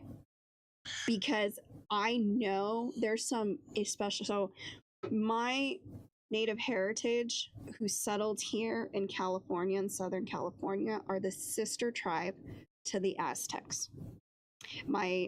So you sacrificed humans and children. They did. They for sure did. It explains why I'm so mean. But here's my thing. They did horrific things on that land. I'm not going to make excuses. So did the Mayans. So did most tribes all around the world, but I honestly think, out of reading all of it, the Aztecs were pretty freaking bad. Right. So, and like the Annabelle doll thing, it goes back to what, like the 70s. You know, the Robert the doll goes back to 121 years ago.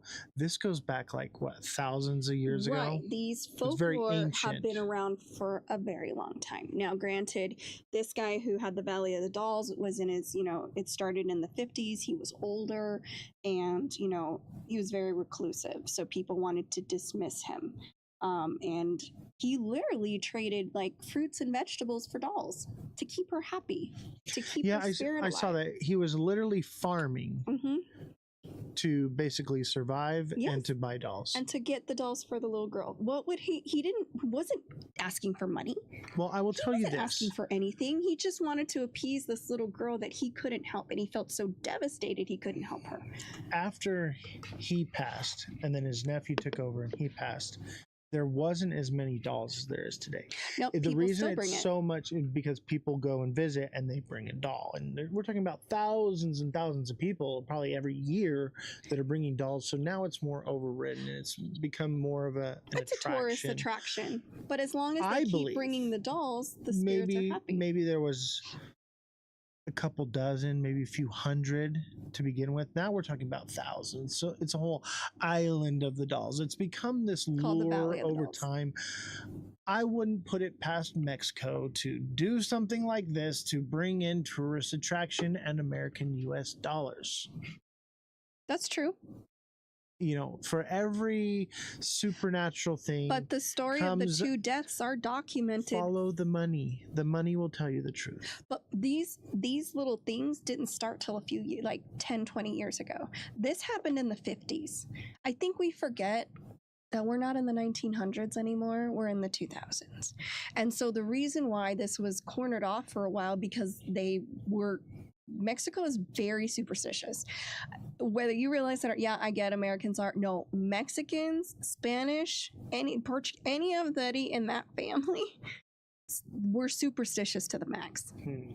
And I think their big thing was, we need to stay away from it. The canal wasn't used for a long time unless it was necessary, because they were afraid of the bad now spirits. They're doing tours through it. Because Americans it must have not been that bad. Because Americans will pay to do dumb shit. I don't know. we went from we're not Cha-ching, going right. anywhere near it to like, oh yeah, let's just totally take families with their children through the canal. If it was unsafe, why would they do that? No, I'm not saying it's unsafe. I'm just saying it's haunted. There's a big difference. Something I live in a house I know is haunted. I see it all the time. I don't move. We gonna live together, and someday I'm gonna try to get them to pay rent. Do you understand? This studio is haunted. I believe that because the house you live in, the house I live in, these houses were made in what 1930, like 80 years old 1940. or They're more. almost 100 years old. Yeah, There's everything. some sketchy shit. Everything around here is old, and I think the older something is, the more likely it is to have like something attached to it. So. Yes, so something no. can be haunted. Okay, people. Okay, you're saying that. Oh, people don't. Why are they? Okay, you say that, but how many people go to the Winchester house? How many people? It's freaky and weird and different. Because it's haunted. Is it though, or is it just a staircase that leads to nothing? A door that goes out to people will nowhere. Pay, but I'm saying though, ghosts or not, people will pay to see haunted stuff. Absolutely. And it doesn't mean they're not haunted. Or they are, or the story when the 50s was something completely different, and then they rewrote the story for cha-ching. So that way they can have their tourism. But you can coexist without being possessed. I think that's what people don't understand. You can coexist with the ghost. You can coexist with aliens. You can coexist with things you don't understand. Well, I think there are good entities and there are bad entities. And I think in this circumstance, I would say this is a bad entity because, two people evidently lost their life and possibly a little girl. So there's probably something evil and demonic. When I look at the La Llorona, okay. Doesn't that tie in? She was looking for the children she drowned, and there was a little girl that popped up on the guy's island. I think this is La Llorona. This is probably the That's real the one story I believe it's because the postquel, right? Like it's not the prequel, it's not the origin story. This is what happened a very long time. Right. So I'm thinking this is what happened after, and what I think is La Llorona's origin story comes from the Aztec background that comes with this. So like correct. That's probably more likely. A lot of evil and demonic and killing of children and people and mutilation and all that stems to cause a dark force and energy, which then possessed a mother to drown her children, which then possessed a man to see. Yeah, basically he saw them getting drowned, right? So here's the thing: it's like a cascading domino effect, right? So he now saw an apparition of this drowning girl, or maybe it was a real drowning girl, or maybe he drowned a girl there. We don't know, right? But it obviously is this cascading effect of demonic energy over the years, and it's probably the same entity because these things are timeless. They don't die, right? And so over the years, it's transferred itself, and it transferred itself into this man who caused him to go crazy, or maybe it was in the doll. Right now, you say it's not in the doll. I think it can be in the doll. Maybe it's in the island. Maybe it's in the water. Maybe it's in Annabelle. Maybe it's in the air, in the ether. Right. I do believe that entities can attach themselves to you without entering into you. You have to give an entity like permission. A tick? No, like you have to give it permission to enter into you, right? So I would like to hear when a demon asks for permission. Well, it's like, when you do like a Ouija board, right? You're giving it permission to communicate with you. Those are fake, right? No, they are not. And let me tell you something. I will give you a firsthand experience of a demonic entity trying. I played with Ouija Ouija boards growing up. And the only creepy thing was my dad turning on and off the lights so that we would scream. Right. Maybe there was no entity that, no energy in that space and time. What I'm saying is those things do exist. They are real. There is a scientific explanation for the Ouija board, and we'll do a whole thing on Ouija boards probably one of these days. But what I'm saying is I know for a fact from my personal experience, I have dealt with demonic entities. I've dealt with these spiritual forces and battles that have happened, and I have seen, or not seen, but interacted, and they would basically tell me that, I'm getting chills just thinking about it. Every single time I've encountered one of these things, it's always said the same words: "Let me in. Let me in." And I always am like, "You can get off, but you can't come in. Bye. Get out of here." Okay, so you've experienced that. Yes. Okay. So then you should believe all the other stuff, right? You weren't I there. do believe it. We were talking about, I'm saying, like, we need to have an open mind to scientific reasoning and to supernatural. I just can't buy the supernatural part on this one. The only one I can, and it's not so much the Valley of the Dolls. I believe he saw what he saw. I believe that he believed what he believed. But I also know with the folklore that I was raised with, the reason she drowned her kids was, you were correct, the Aztec Indians were going to sacrifice them, and the better way so that they weren't mutilated and slit their throats, she drowned them. And then she cried because that was her way of saving her own children from a horrible fate. They do say that drowning is one of the most peaceful deaths. I mean, I don't really want to try it, but I know the most peaceful death is actually freezing to death. Yeah, but I mean also drowning though, because really? you go into a dream state. You obviously there's some panic behind it. Yes, if you're panicking. That sounds horrifying.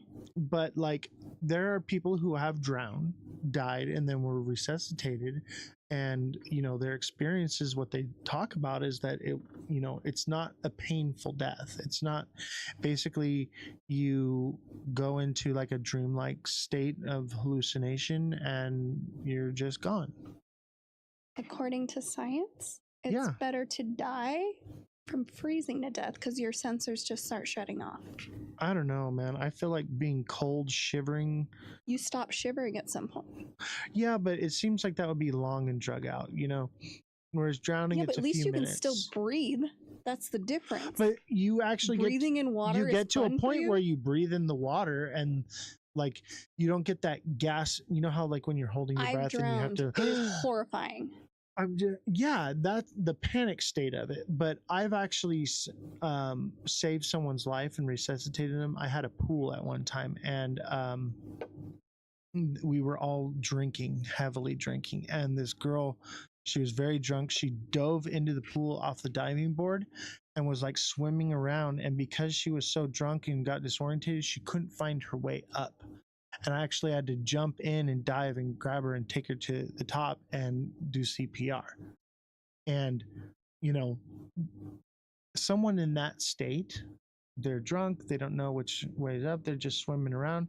They're probably not thinking it's probably not a horrific thing. You're drunk, you're not okay. So under the right circumstances, drowning is fun. I mean, no, listen, I'm just saying. But I get what you're saying, and you're getting frustrated with me. But that sounds insane. That does not sound like like heat exhaustion would even be better. Like, you just fall asleep and you just don't wake up.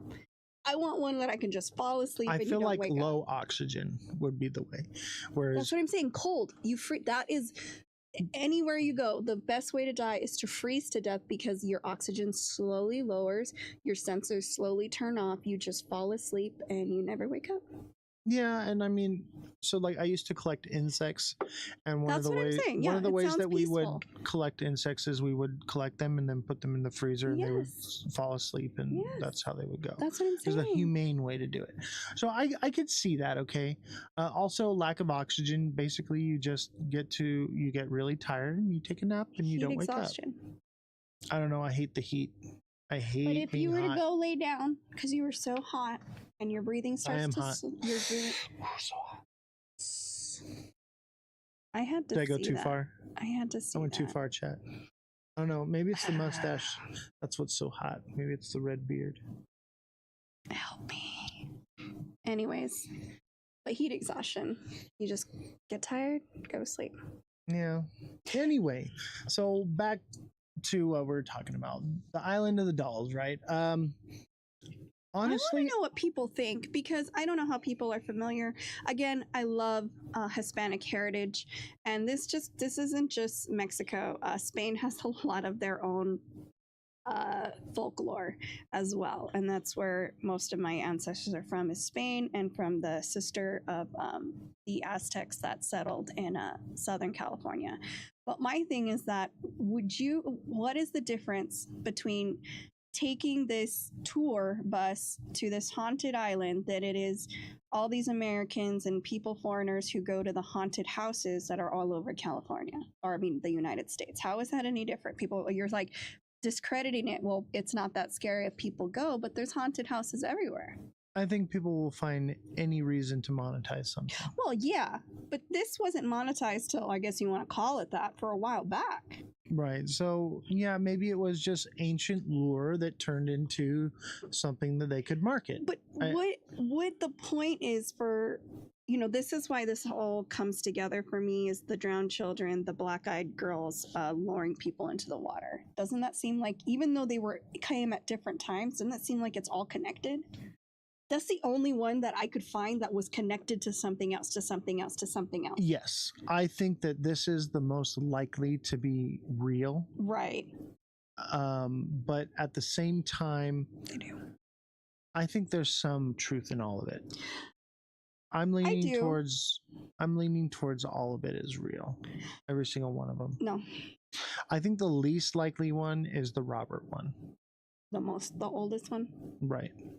Well, it's not the oldest because this goes back to the ancient Aztecs, right? Right. But I would say that one because I would write a letter just to get my letter posted up there. Of course you would. Yeah. Why would? Who would? So many. Because I'm not weird.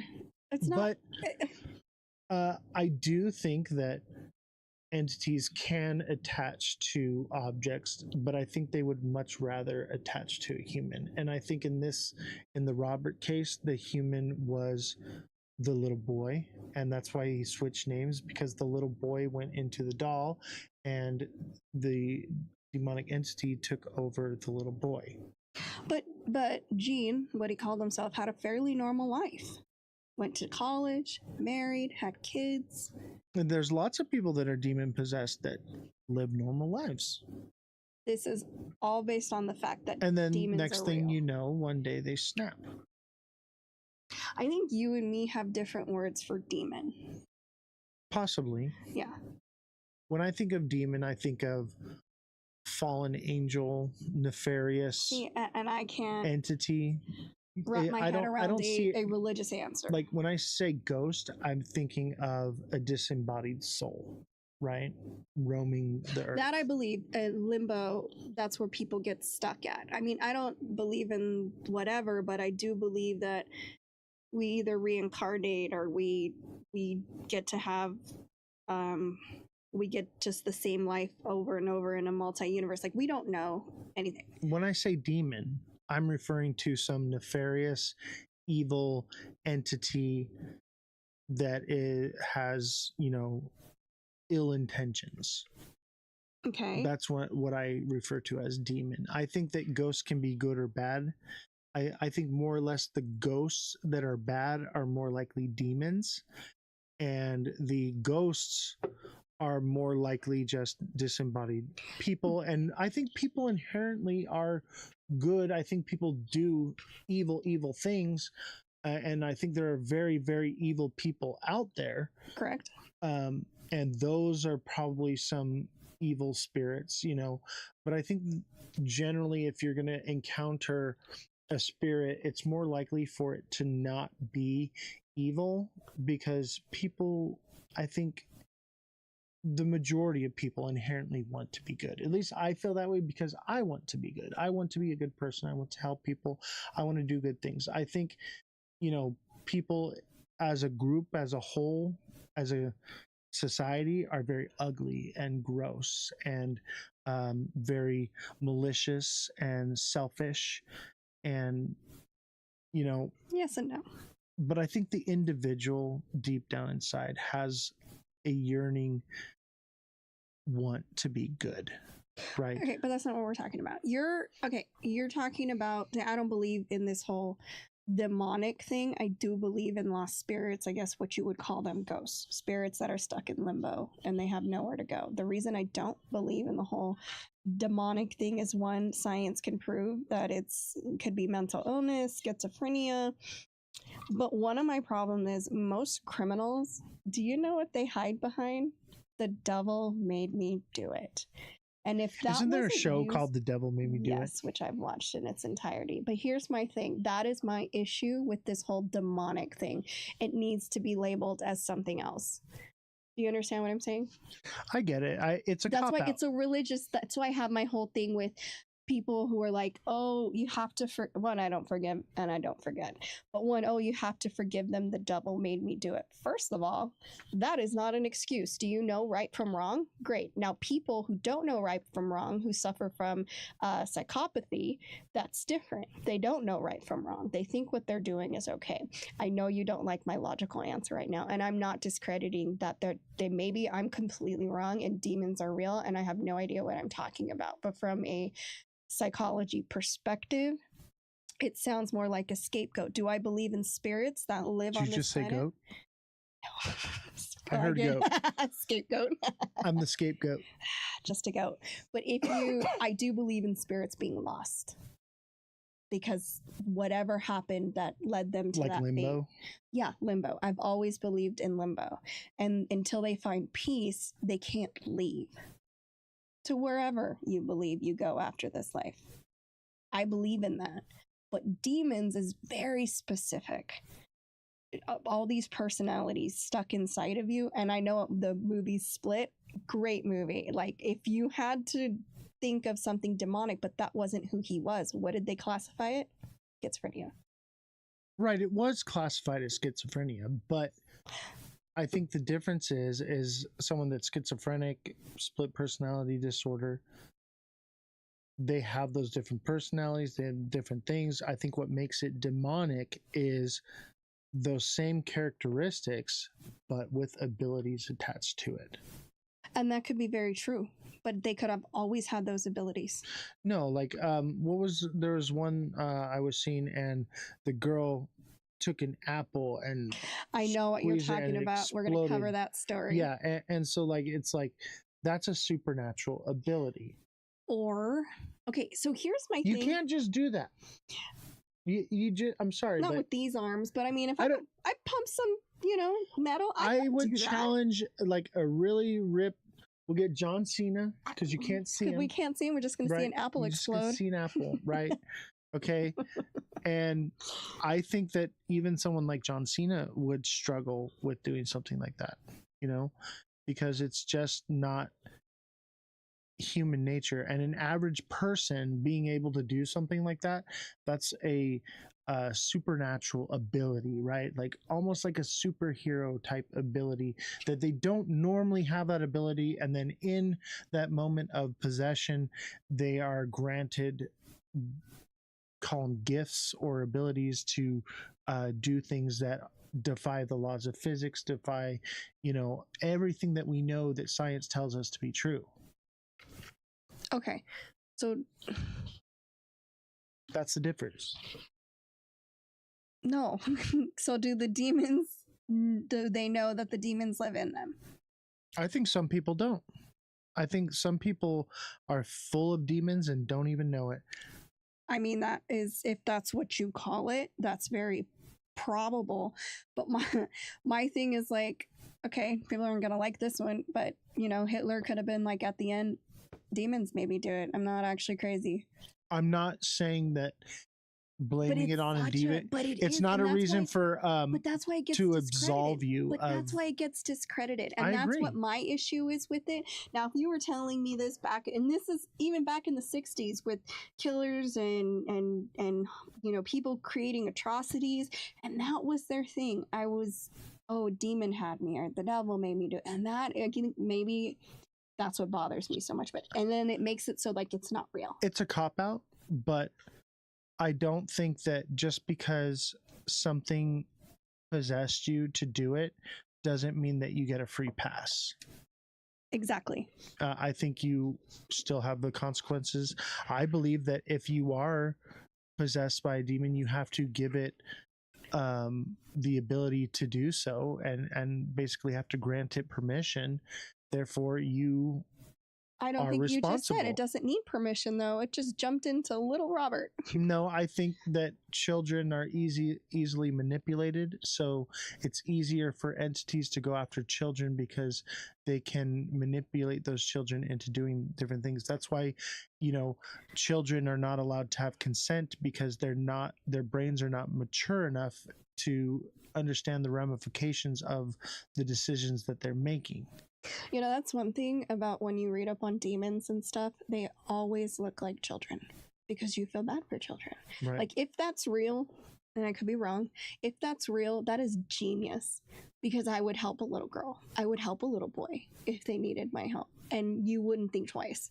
They'd be like, oh my God, be there and crying, and you'd go hug them, and then they're like, thanks, bitch. Yeah, I think that, and these entities are nefarious, and they will do whatever it takes to manipulate people, or to get their end result, right? Why did it in my head went to a Dave Chappelle, gotcha, bitch. Like, gotcha, bitch. Gotcha, bitch. Like, that is what it feels like if there's a little, because I'm a sucker. If it's a child, like, I'm gonna want to help, and I'm like thinking now, I'm like, if that's true, oh man, so quickly I would have a demon so fast, because it'd be like, oh, help me, and I'm like, oh my gosh, come in. I think that's why they choose to use the form of children.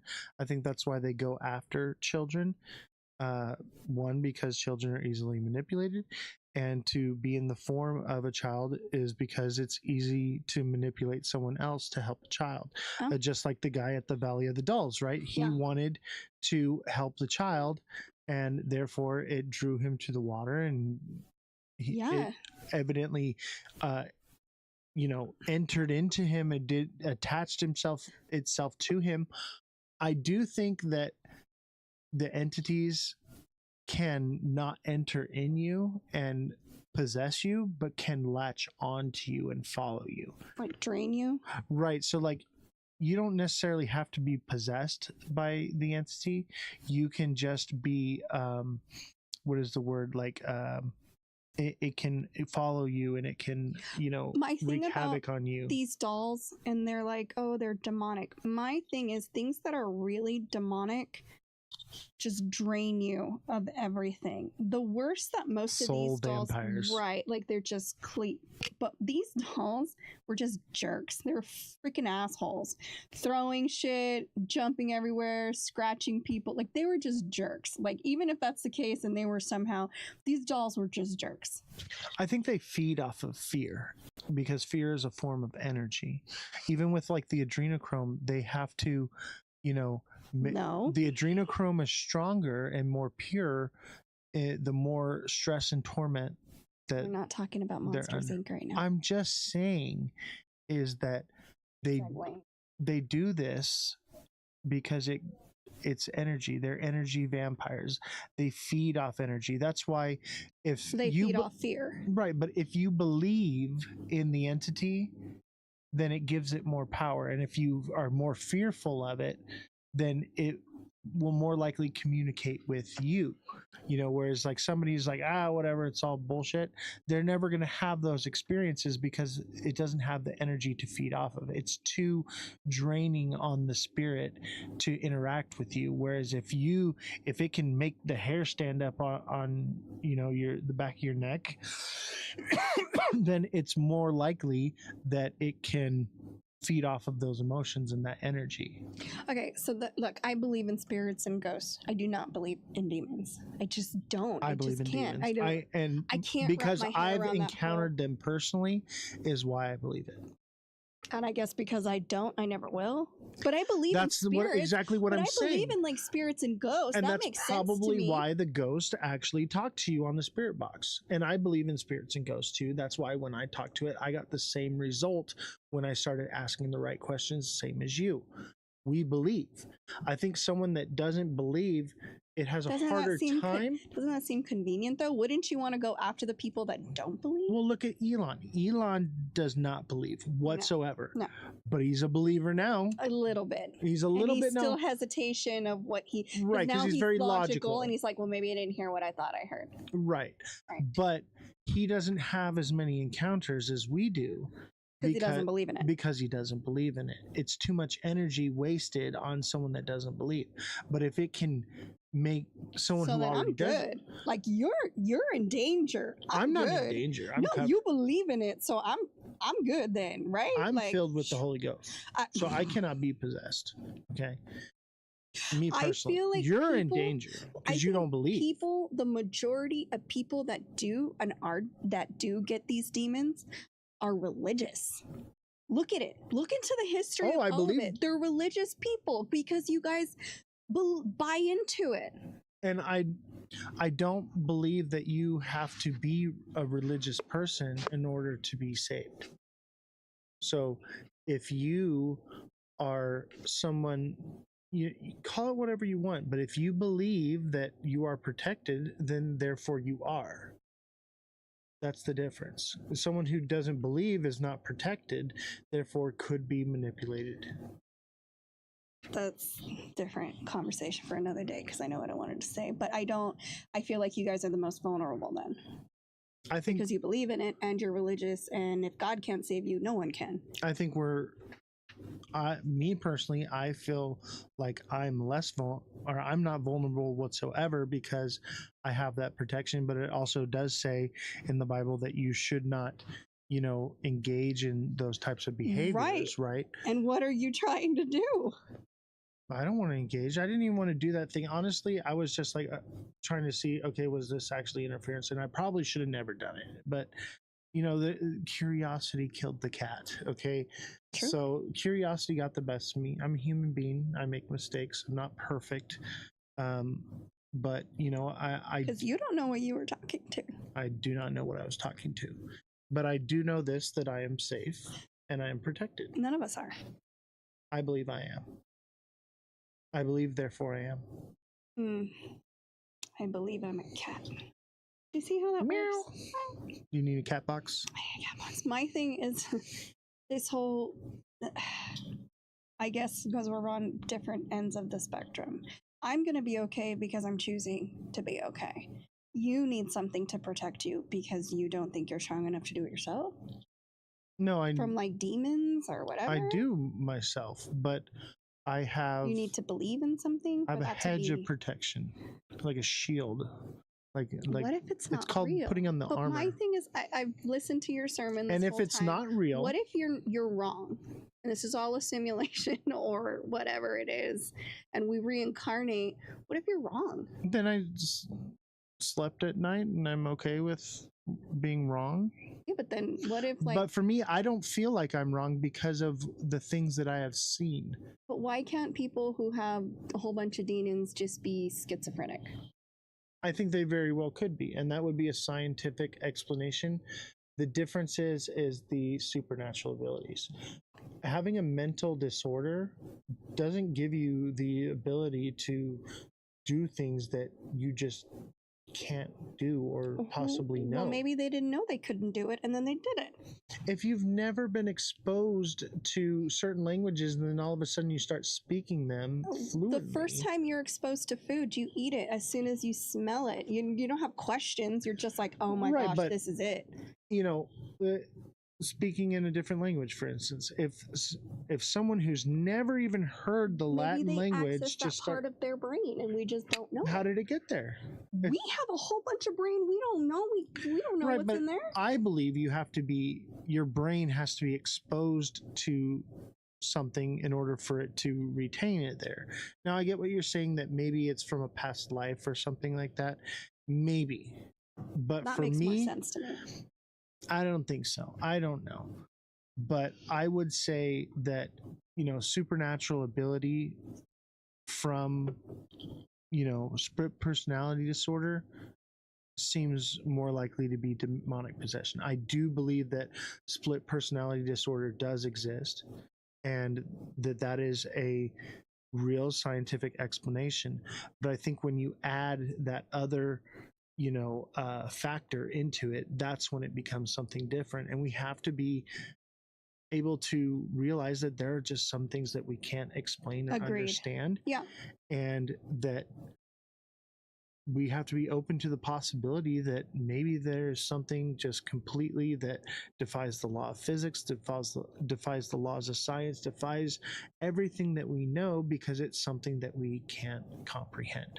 And I believe there's things out there we can't comprehend, but I guess you're going to call it demons and I'm just going to call it schizophrenia. And it's all the same thing. It'll all be the same thing in the end. I think a lot of the arguments with all these different things is it comes down to the names. I agree. I think that's what I'm saying. Like, you call it this, I call it that, but it's the same thing. Right. We're arguing over semantics of the identity of the word that we've created for something. And that's what people don't understand. It's all the same thing. We're all talking about the same thing. We're just giving it different names. Even in the world now, like, we are all talking about the same thing. We're just using different words to say right. it. And the problem is we're not moving forward with understanding what is actually happening because we're too busy arguing over the semantics of the words. Now, with that being said, I would still want to help, even if they were schizophrenic or demonic possessed. I would still want to help. Does that make sense? Like, I don't have to believe in it to want to help somebody be okay. And that's where we all fall on, like, okay, how do we help this person with whatever is wrong with them? But I think, help can come in different forms. I think some people find help from medication. Some people get help from prayer and religion. Exactly. And prayer doesn't necessarily have to be religion, like I said, I don't believe in religion. Okay, well, I mean in God in But general. that's us arguing over the semantic of the word. The semantic of what you call exactly. it. That's right. a perfect example of that.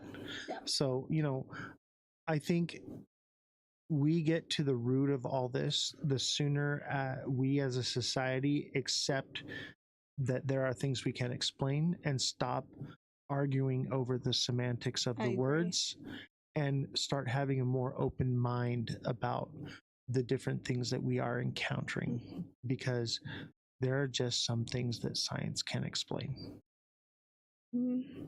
I mean, yeah. And the reason I do agree with that is because I believe ghosts are real. And if you're watching, don't forget to smash that like button, subscribe to the channel, share the show with your friends. I forgot we were live because it was in my head. The subscription button if you're watching on YouTube and you're not subscribed already. We are trying to get to 500 subscribers, so help us out with that. And we appreciate all of you that are watching and hitting the like button consistently. We are live on YouTube, Twitch, X, and Abstract at Ozthecryptogoat. So come check us out. If you're watching on TikTok, you're not watching on TikTok because we're not live on TikTok anymore. I'm done with because TikTok. We can't say what we want to say. And that's the beauty of the show, is we get to openly talk with free speech and expression. While we still can. While we still can. And that's why I pushed so hard to start this show now, because my intention was to do this much later on. And we appreciate you guys so much. So much. Thank you, everyone. You guys are incredible. One thing I do want to touch on, though, because this is my same thing with the moon landing, is these dolls, little Robert and Annabelle. What if those stories are true and we're assholes? Like, we're discrediting their whole experience. Like, they're terrified and scared for their life, and we're just like, it didn't happen. I think that's why it's important to have an open mind. That's my only thing. Like, that's always sits in the back of my head. Like, I know I'm wrong sometimes. I mean, it's not really that much, but like, I know I can be wrong sometimes. I am me. How often am I wrong? All the time. Never. That's why you're the fact checker, because you're always freaking right. I hate it. It's annoying, right? But more times than not, I try to be as, what do you call it? As educated as possible about everything. But in the back of my head, it's that you could be wrong. And that's what hits me with these dolls was like, gosh, what if I'm wrong? And these dolls did all these horrific things. And I'm just telling these people, your experience is wrong. What you felt is wrong. Everything you went through is wrong. That's not fun either. I don't want to do that to anybody. Think of people that are demon possessed, right? Telling them that they're discounted, we I don't want to do that either. I don't want to discount somebody's like, and what did I say? Perception is, 90% reality. What you perceive is your reality. And to them, that was their reality, whether they made it up. Now, see, that's where we're going to have to, that's where we try to decide, but perception is reality. And that reality for them that's what was real. For me, I've experienced demonic entities. I've experienced schizophrenic personality my mother disorder. Seems pretty demonic. People, Maybe it's true. I've experienced both. Probably. And there is a fine line where you can use discernment to identify the difference between each, because I believe both do exist. I do. But again, the back of my head, it's like, could be wrong, but the reality is I'm too logical to think anything else. But again, I don't want to discredit someone's perception. That just seems mean. Like, I believe that you think you saw those things, and I wouldn't discredit that because that was your experience. It wasn't my experience. So only you would know that experience. Does that make sense? Right. And if you're watching, I would implore you to have an open mind about things. Do not, put people down or discredit their experiences, because we as humans may never understand any of these topics, and you should never, mock someone or put them down or anything like what you're talking about, because the fact of the matter is that no one does. That is, we don't know nothing. Yeah, we have no idea. We have no idea. Right. So no one is right, no one is wrong. So for you to go into the world and act as though you know what you're talking about and you know everything, that is when you realize that you know nothing, is when you stop learning. Right. So if you cannot be taught something and you cannot be receptive to something new, that is a form of holding yourself back from learning and educating yourself. So I would implore you to have an open mind, question everything, listen to everything, but believe nothing. And I know we bicker, but it's more so we have very, very different of opinions and thoughts and how we do things. But at the same time, there's a mutual respect, because his comes from a real place, mine comes from a real place. You don't get to discredit the other ones. I don't believe, and he may not believe what I have to say, but the point of this show is to listen to all perspectives, listen to all the theories, come up with your own way of thinking. Maybe you learned something you didn't. Maybe you think we're crazy. It doesn't matter. Like he said, listen to everybody's point of view. And I think, especially right now with the world being the way it is, just listen. You don't have to always react. You don't always have to comment. You can just listen and go from there. Just my thoughts and opinions. And that's why I brought you to be on this show, is because we are complete polar opposites. We basically agree on nothing. True. Right. And at the same time, we have the ability to sit in a room together and discuss them without yelling and calling each other names and stuff, and understanding each other's perspectives. And I think that is something that we need to normalize as a community, as the world, and as society and humanity together. it's okay to agree to disagree. You don't have to hate someone just because they don't think the same way you do. And unfortunately, we've lost that somewhere along the way. We should stop being human beings. Like, just love. We're all human. That was always my thing when I was a kid and everyone hated everybody. I'm like, we're just human beings. All of us are human. Just be kind to other humans. That's all you have to do. That's my simple. goal with this show is to lead by example. Show people in the world that we do not have to hate each other because we disagree. We can get along, we can sit in the same room, break bread, and conversate with each other without tearing each other apart. And let me tell you something right now. If you are in an argument with somebody and you stoop as low as to start name calling and using derogatory marks, you've already lost. You lost. Yeah. I can't stand that. Like, you know how I am. I'll make a factual statement and it'll bother somebody and they're like, oh, you're a stupid bitch. And I was like, I won. Yeah, Okay, thanks. exactly. Say it again. Say it a little louder. Please say it. Argue with people with intelligence and facts and even opinions, right? That's how you win an argument. When you stoop down to hateful rhetoric and violence, then you've basically lost. You've already lost because you could not come together and put down a complete thought. And the moment you realized that you lost, you decided to lash out. And that's how you know. Like a tantrum, like a child. Like That's a what it bothers me. Even my kids have better composure than most adults these days. And it's like, just, you know, they're all listening to each other. They're all joking. Nobody you know what I mean? Like, there's camaraderie, and we no longer have that. Yeah, your kids are unhinged. By the way. I know, but they're fun. Yeah. They're completely unhinged. They say the most crazy things, but they all get along. I Mine never are like have to worry. cookie cutter children. Yeah, mine are. They're like me. We're like, nothing matters. Everything matters. It doesn't matter. You know, live your life today. There could be no tomorrow, and we have a lot of fun with that. But there's a camaraderie and a closeness because of the way we are. And I'm sure you have a different kind, but it's the same. And my kids, they will make fun of everybody and anybody. You are not off the table. They don't care what anything you are. Yeah, with this show, everyone's getting roasted. Yeah, everyone's Everyone's roasted. on the table.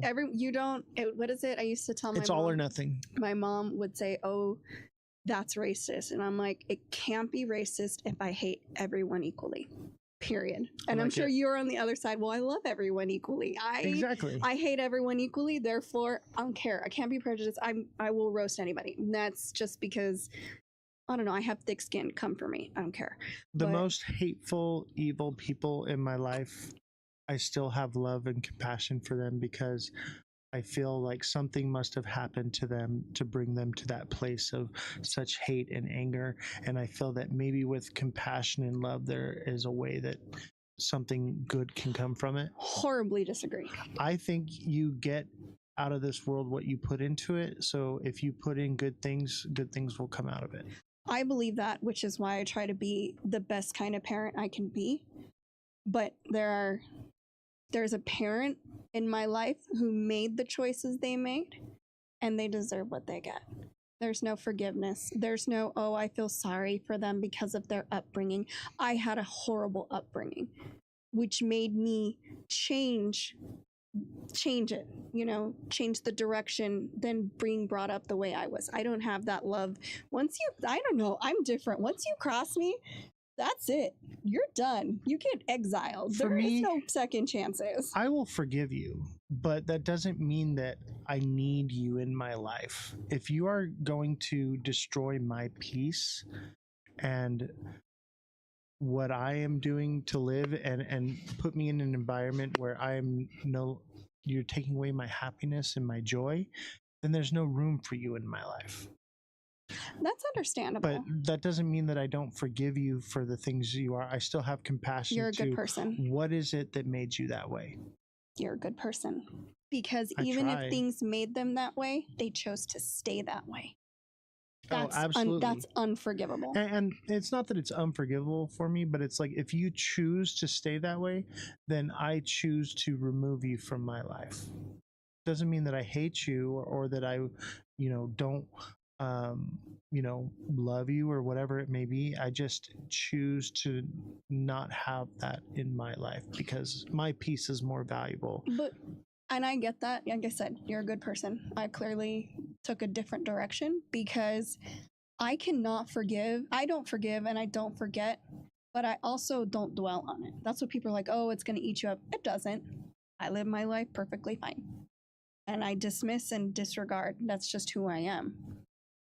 That's just this particular person did that to themselves. And I had to break generational curses that she had every opportunity to do, but she didn't. Yeah. And that's what we're doing here. We're breaking generational curses by coming together and listening and understanding and having an open mind. Because, yeah, like I said, so different, but yet I respect you and what you are trying to do here. I want to save the world. We can't save the world. We might be able to save one person. And that's probably all that's going to happen. If we save one person, it was all worth it. I guess. But right now, we're going to need a lot more than one. I agree with that 100%. We're building an army, chat. I know. I hope everyone's getting ready for whatever might happen, just because I am terrified. Not because, not for myself, but for other people. I'm not terrified. I'm prepared. I've been preparing myself for what is to come for a very long time. No, that's what I'm saying. Like, I'm not scared for myself. I am ruthless. But I'll do anything for my family. What I'm worried about is other people that think that, oh, this is going to get better, or, oh, it's not. The theater is on fire. I saw that. Oh, yeah. The theater is on fire, but it's not on fire. The screen says it's not. Yeah, the screen says it's not. And people are missing it. People really think, oh, we just got to get past this and it's going to get better. I'm like, it's not getting better. Be prepared. Stock up. What if it's a special effect in the theater of fire, and then that's why they put it on the screen? The theater's not on fire because you're watching Backdraft. And it's a 4D immersive experience. And that's a good lie, if that's what you mean. I'm just saying. But it's true. And people don't want to see, like, both sides, man. They're both freaking nuts. They're freaking crazy.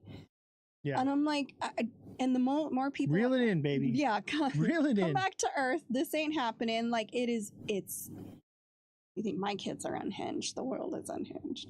Oh, absolutely. My kids a little bit more, though. I think your kids are unhinged in a good way. Yeah. They question everything. Oh, yeah. They don't believe nothing anybody tells them. My kids, they believe everything you tell them. You tell them that XRP is made of cheese, they're going to believe you.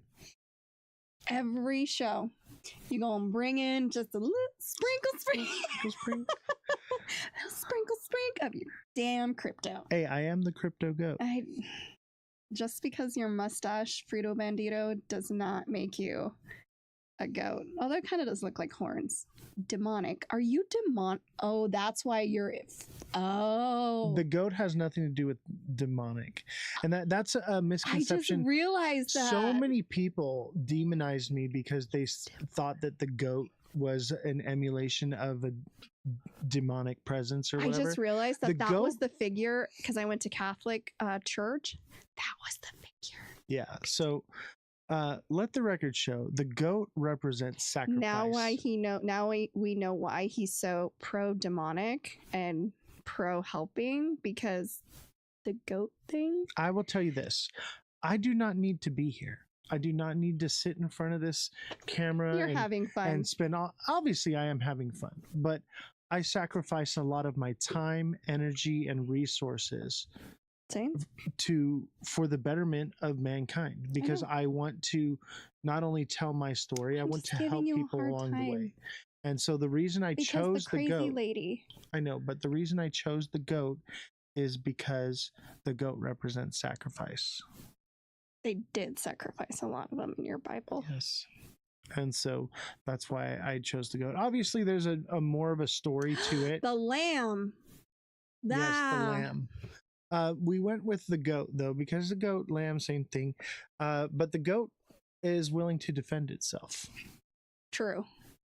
We used to have baby goats. That's why I went with the goat. And also because there's an inside joke. If you were here when we first started the show, you know why we chose the goat too. Oh as my well. gosh, I don't know. Oh, that was so annoying to listen to. It was so long ago. Oh too. my gosh, who sent the 100? I think it was TikTok I seller. think it was TikTok seller.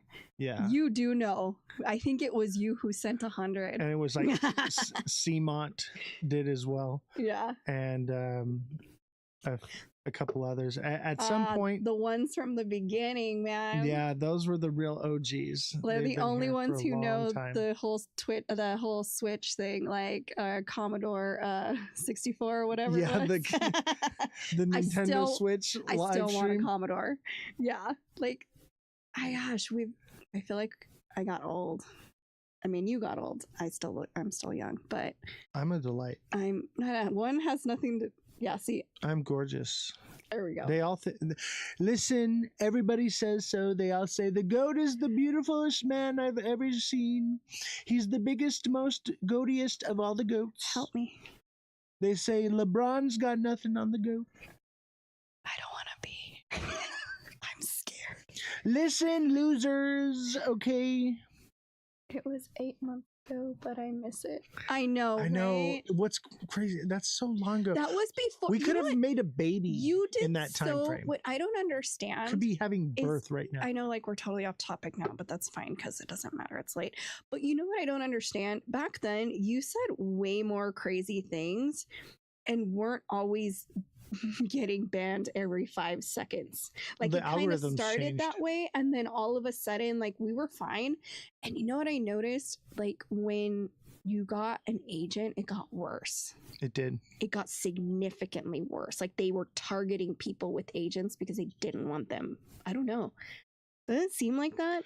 I think more or less what happened well, I don't want to say it on camera. No, I know. But well, I'll say it. The other they're just people are bad fucking characters. assholes. Yeah, there's just some bad characters. Those creators out are there. assholes talking shit in the same network as you, and it was being allowed. I'll say it. That's fine. And stealing my Yeah. ideas. And then there would, content. like, we would say it one day, and the next day they're saying it, and then they're like, oh, they're copying us. Bitch, go back. Go watch the video. It's on YouTube. We know where you got it from. Is you can gaslight the people, and the people will always listen to their creator and listen to whatever they say. But I was doing what they were doing, watching in the background and not actually clicking on the video and listening to them talk shit.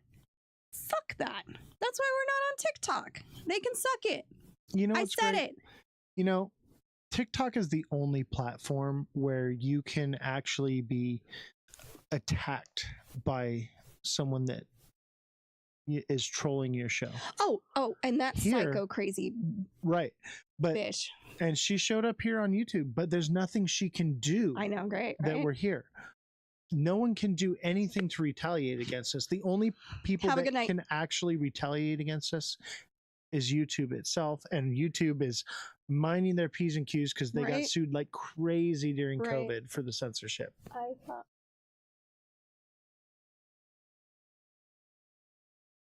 The Yeah. love letter. He's talking about from Crazy Bitch Lady. Yeah. Yeah, they do copy, and that's he can be nice as he want, and he's a better person than I am. I'm not a good person. But I sat back and I listened to the things they said. I was even in their chats while they were talking shit. And it's the big ones that you can think of. The girl and the boy that worked together, the other one with the weird, hair on his face as his emblem. They're all douchebags, period. And the fact that they're going out of their way to get rid of people that might be competition for them and push them out of the space because they are wrong and this one's right is fucked up. You know what's great is since I've left TikTok, they have nothing to talk about except for argue and bash each other now. It's like freaking They've the become these novelas. That's all it is, novelas. Yeah, it's what is it? Crypto Days of Our Lives. That's all it is. The crazy angel lady gave you another love message. The crazy that one angel too, lady TikTok seller literally is messaging people going around saying that I'm a bad person and not to listen to me, but then in the same breath, like I'm speaking and I'm speaking major truth, and everyone in the chat is like, yes, everything you're saying is right. And then she's saying, don't listen to him, and it just makes her look even more crazy. And then at the same time, she's like, I bought XRP because Angels told me to. My problem is that they buy into her and they spread that because she gifts them like crazy for listening to her stupidity. Yeah, they're bought and paid for. Dude, that's another thing. I want people to go look at people's chats when there's like 200 people in it and there's only like 4 people commenting. Why is that? Just take a good look. Yeah. Why would that massive, crazy numbers, yet no one engaging. Yeah, crypto days of our lives. That's pretty much what it is. And my thing is like 200 people, only 4 people commenting. And it's the moderators. Bought and paid for, but what do I know? You know? That's why I call TikTok LARPing. Yeah. When I realized that the TikTok people run the same way as the news, I had to stop following them. Yeah. You know what's crazy is now that I'm not doing crypto content, they have nothing to talk about. I'm not even making it on YouTube. Like the only Alexa place said, it's days of our lives. It's just the freaking novellas talking. They're all talking. And Nothing's the only place you can get TA from me or any crypto knowledge is through my Discord. And so if you are watching and you're not a part of the Discord, join the Discord and I would be more than happy to help you. I have not left crypto. I am still doing crypto. We're still doing the TA class. We're still, trading and doing all that. I've taken a bit of a step back from crypto, but if you need help, I'm here to help you. You have a class tomorrow, right? Yes, I do have class tomorrow. Okay. 2 p.m. tomorrow, Pacific Standard Time. We have a special guest. The CEO of ViFi is coming into the class to help teach some of his strategies. Also, for people in the Discord, if you are not in the class, you will be taken out of certain chats. It's for the class only, because I'm going to say it. So. Yes. So if you are not in the class, you will be removed from the moonshot. Which is the funniest, the funniest one. Yeah. But yeah, I can't read that. I'm just holding some right now because I'm afraid news will rug everything. So, and it's going to. Oh yeah. Please be careful with the news right now. It is so misleading. Oh my gosh. Like moon cycle. We had the full moon. Now it's time to come back down to earth. The world is on fire. Theater's on fire. The world is on fire right now. The theater is not on fire. But the screen said so. No.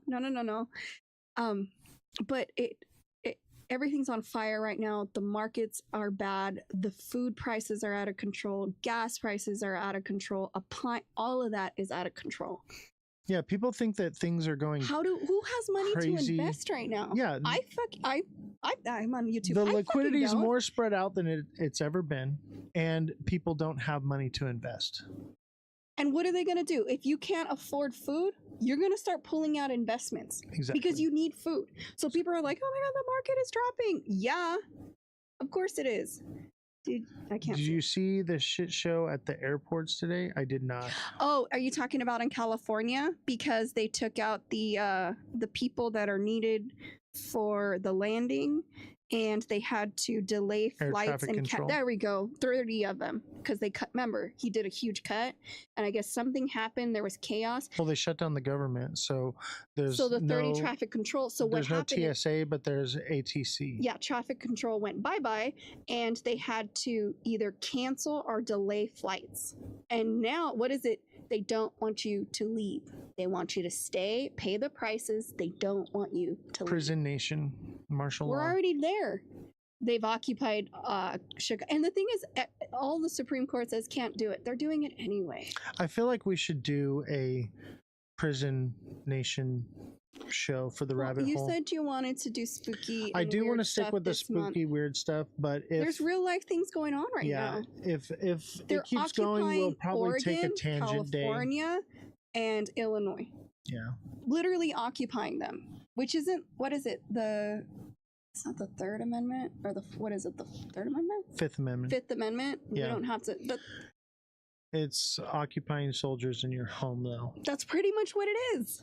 They went into an apartment building. I know we're off topic and it doesn't matter because they went into an apartment building and ripped out people, and these children were like naked. You can watch the video online. I believe There's a couple of them. I believe it. That's occupying an apartment. Why don't we do another live in a couple days, and we can cover that one. Then we'll go back to spooky stuff. Oh, you want stuff. me to go on Hinge, don't you? I do.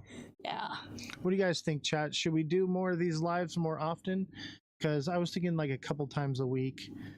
But I saw that, and it was U-Haul cars too. They threw them into U-Haul trucks. That one that I'm talking about, they ran into the apartment and let's save it for the show. Let's do a whole show on it. And they're slowly moving into red states, and they're telling them it's for your protection. We can do a political rabbit hole show. What do you think? That's fine. What do you think, chat? Should we do a political rabbit hole show? In like a couple days. And I have to research. I'll post it to the Discord when we're gonna do it. I research everything. I type it all out because I can't. The news show needs to come back. We can do news once a week. I can do the news show, I guess. But it'll be on here. It will not be on TikTok. If you want me involved, I will not go on TikTok. Here's the issue is the rabbit hole show gets a lot of engagement. And well, she's every time Shelly's right, we can just do a little segment here and there. Well, here's the issue is the rabbit hole show gets a lot of engagement and has really boosted our algorithm in YouTube. So whenever I post crypto stuff, we get bad engagement, which hurts our algorithm. So let's not do it for YouTube. So I'll probably do a TikTok platform. only, or maybe just abstract. Why don't we do? Okay, I will bring the news back to abstract. Abstract exclusive. Okay, but I will not go. One, I will not go on TikTok. But two, why can't we just do the other platforms then? Why not? Why can't we just do YouTube? The problem is it hurts our algorithm. So every time I post something on YouTube that... You don't think something political isn't going to push the algorithm? No, I think political would, but we're talking about bringing the news show back, doing the news 5 days a week like I used to. I'm not doing 5 days a week. We can do I would do it, but I'll do a shorter show. I won't do 4 hours, and I'll do it 5 days a week. I won't do it if it's on TikTok. No, it would be just me. Okay, that's fine. And that'll be your thing. I can't afford to bring you in at 5 days a week. I'm doing a lot of work already. Yeah, so...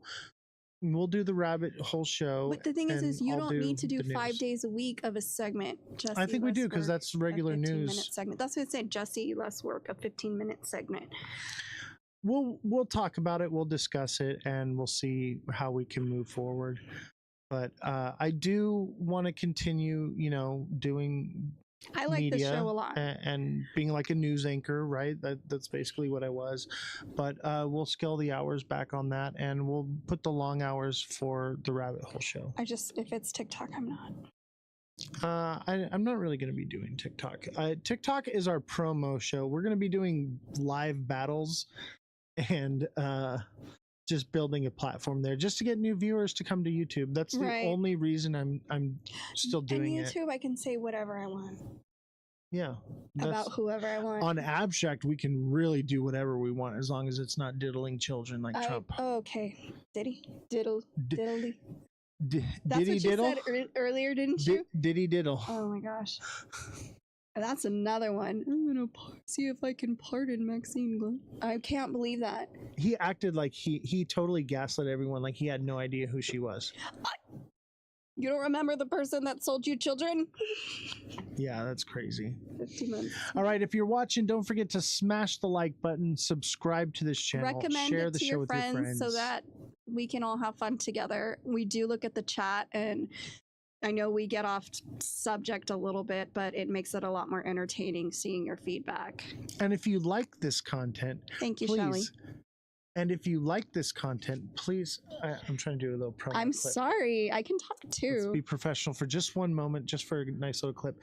If you like this show, please hit the subscribe button if you're watching on YouTube, and don't forget to hit that like button and share this show with your friends. When was the last time you called your mother or your mother-in-law and told them, hey, I saw an amazing show, you gotta check it out. We'll see y'all next time.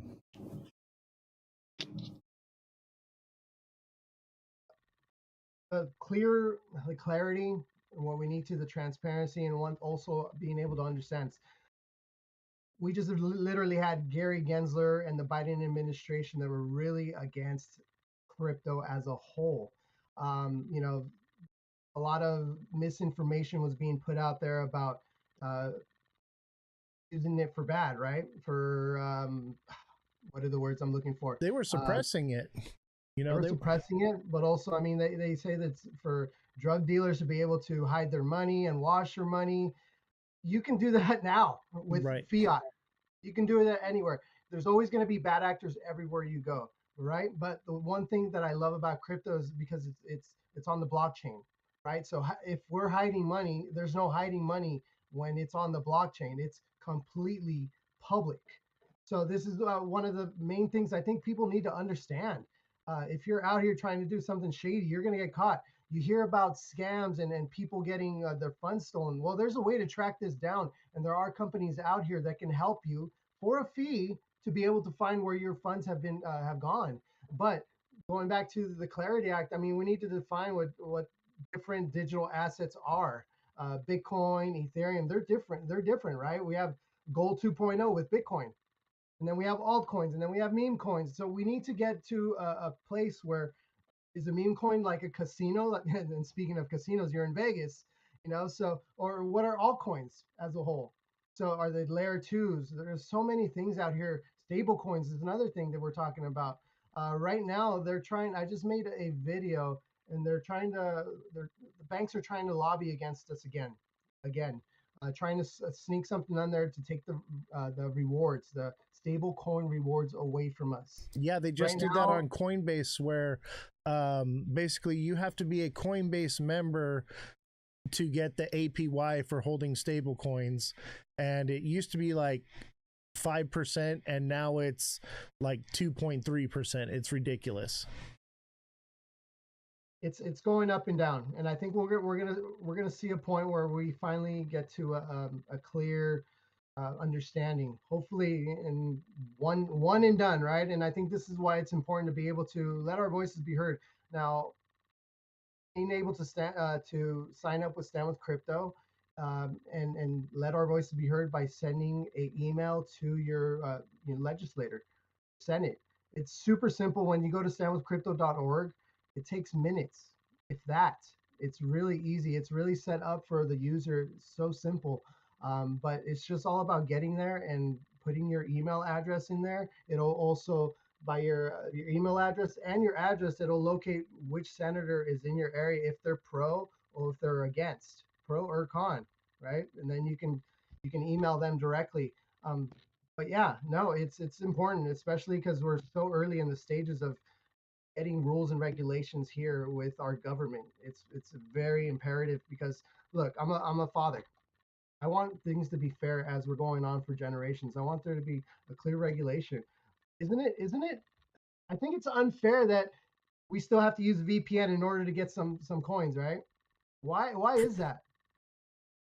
Yeah, and that's because there is no clarity. We don't have a way to legislate it here in the United States. Other countries, yeah, no problem. But here, can't get it. Right. So we have to use VPN. And, hypothetically, we do that.